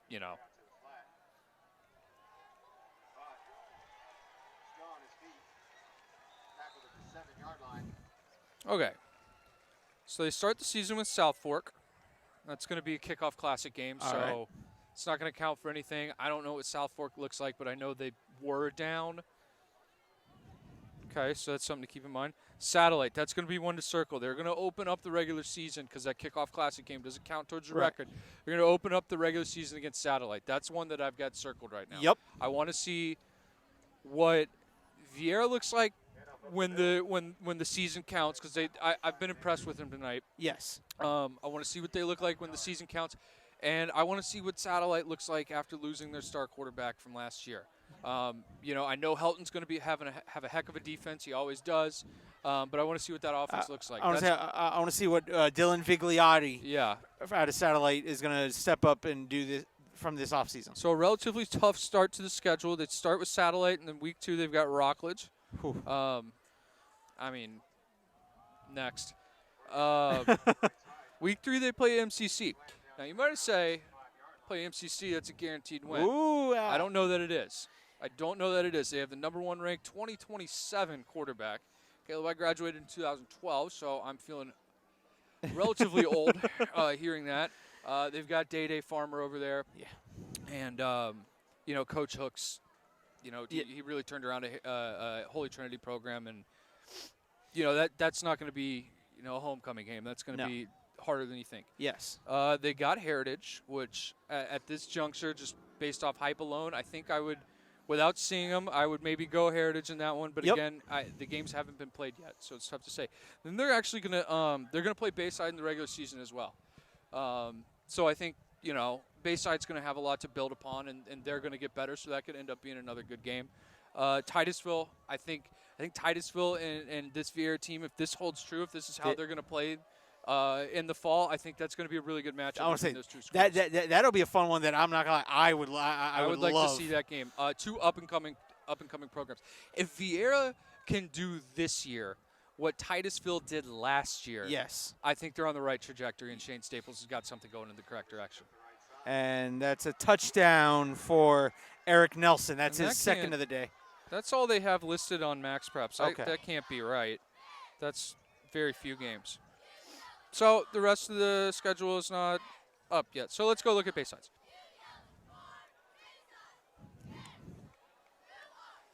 Get to the schedule. So they're going to play Sebastian River in the Kickoff Classic. I think Sebastian River is a team that Bayside should be able to beat. Yes. Week 1, they open up with Palm Bay. That's going to be a challenge, but I think with what Coach Miller likes to do on defense against what Coach Burke likes to do on offense, that could end up being a sneaky decent matchup. It'll be yet to be seen if DeGore starts opening up his portion of that offense as well, because that's going to add a whole new element to that. Yes. Then they go play, or then Holy Trinity comes here. I think Bayside has what it takes to beat Holy Trinity. I mean, they beat them pretty sound last year. I know that's last year, but I still think I think this roster should be able to beat Holy Trinity. Yeah. Then they take on the 8th of September, they take on the daunting varsity opponent. So it sounds like that's an open week. I don't know too much about varsity opponent, but hey, but we know they're a varsity opponent. we do know that. Then they got Rockledge. That's next. Then they got Satellite. I would give Satellite the edge in this one. Again, not seeing them, but seeing what I've seen tonight. But again, teams are allowed to get better. Yes. Teams are allowed to get better. So I that could end up being a halfway decent game again. Then we get the rematch after they play Satellite. Then they're going to go to Merritt Island. I don't know what Merritt Island has. I do know who they don't have. Luke Knight. They don't have Luke Knight. Luke Knight transferred to Wiregrass Ranch out in Wesley Chapel. Yeah. So they, that's something to monitor. That could end up being a pretty good game over there on the island. Then they go play O'Galley. You watched O'Galley last night. We've seen this game together. Right now, if these two teams played tomorrow, who's winning that game? I still like Bayside. I like Bayside in that one because I think their ability to run the ball and the threat of being able to go deep. O'Galley has a lot to fix after that spring game on the back end of that Despite defense. the 7 interceptions. Despite, yes. Okay. That would be the Billy Miller return tour as well. Mm-hmm. Going in, that game is going to be here at the Bear Den. After O'Galley, they played Jensen Beach, and listen, I'm not gonna blow smoke up your end. I know nothing about Jensen Beach. I know at one point they were pretty decent. I know that Bayside kind of historically has always gone and played Jensen Beach, but I don't know what they have. Right. So I'm not comfortable, saying one way or the other with that. And then they're going to close out the season with the crosstown rival Heritage Panthers. And that game will be at Heritage. I would give Heritage the edge in that one. Yeah. Home field, rivalry game. I would say The talent that they've acquired. And again, we haven't seen them play, but I am not going to allow many excuses for Heritage this year. I expect them to be good. There's no reason they shouldn't be good. Not that Bayside isn't. I'm just saying I would put them but either way you shake it, that could be a 4-6 or a 5-5 season. Absolutely. It's totally doable. That's a good season for a Yes. first year out of school. Viera, I could see in the same realm, or even I think 6-4 would be a little bit more probable for them than 4-6. But again, a year where you didn't win any games or one game the year before, that's a success. You're moving in the right direction. So these are two budding programs, I think, that, the score is what it is, but we saw some good things out of them and things that we can build upon. We'd like to thank the Metro Diner for stepping up and sponsoring this broadcast. That'll do it here live from Bayside. Viera picks up the 52-21 victory.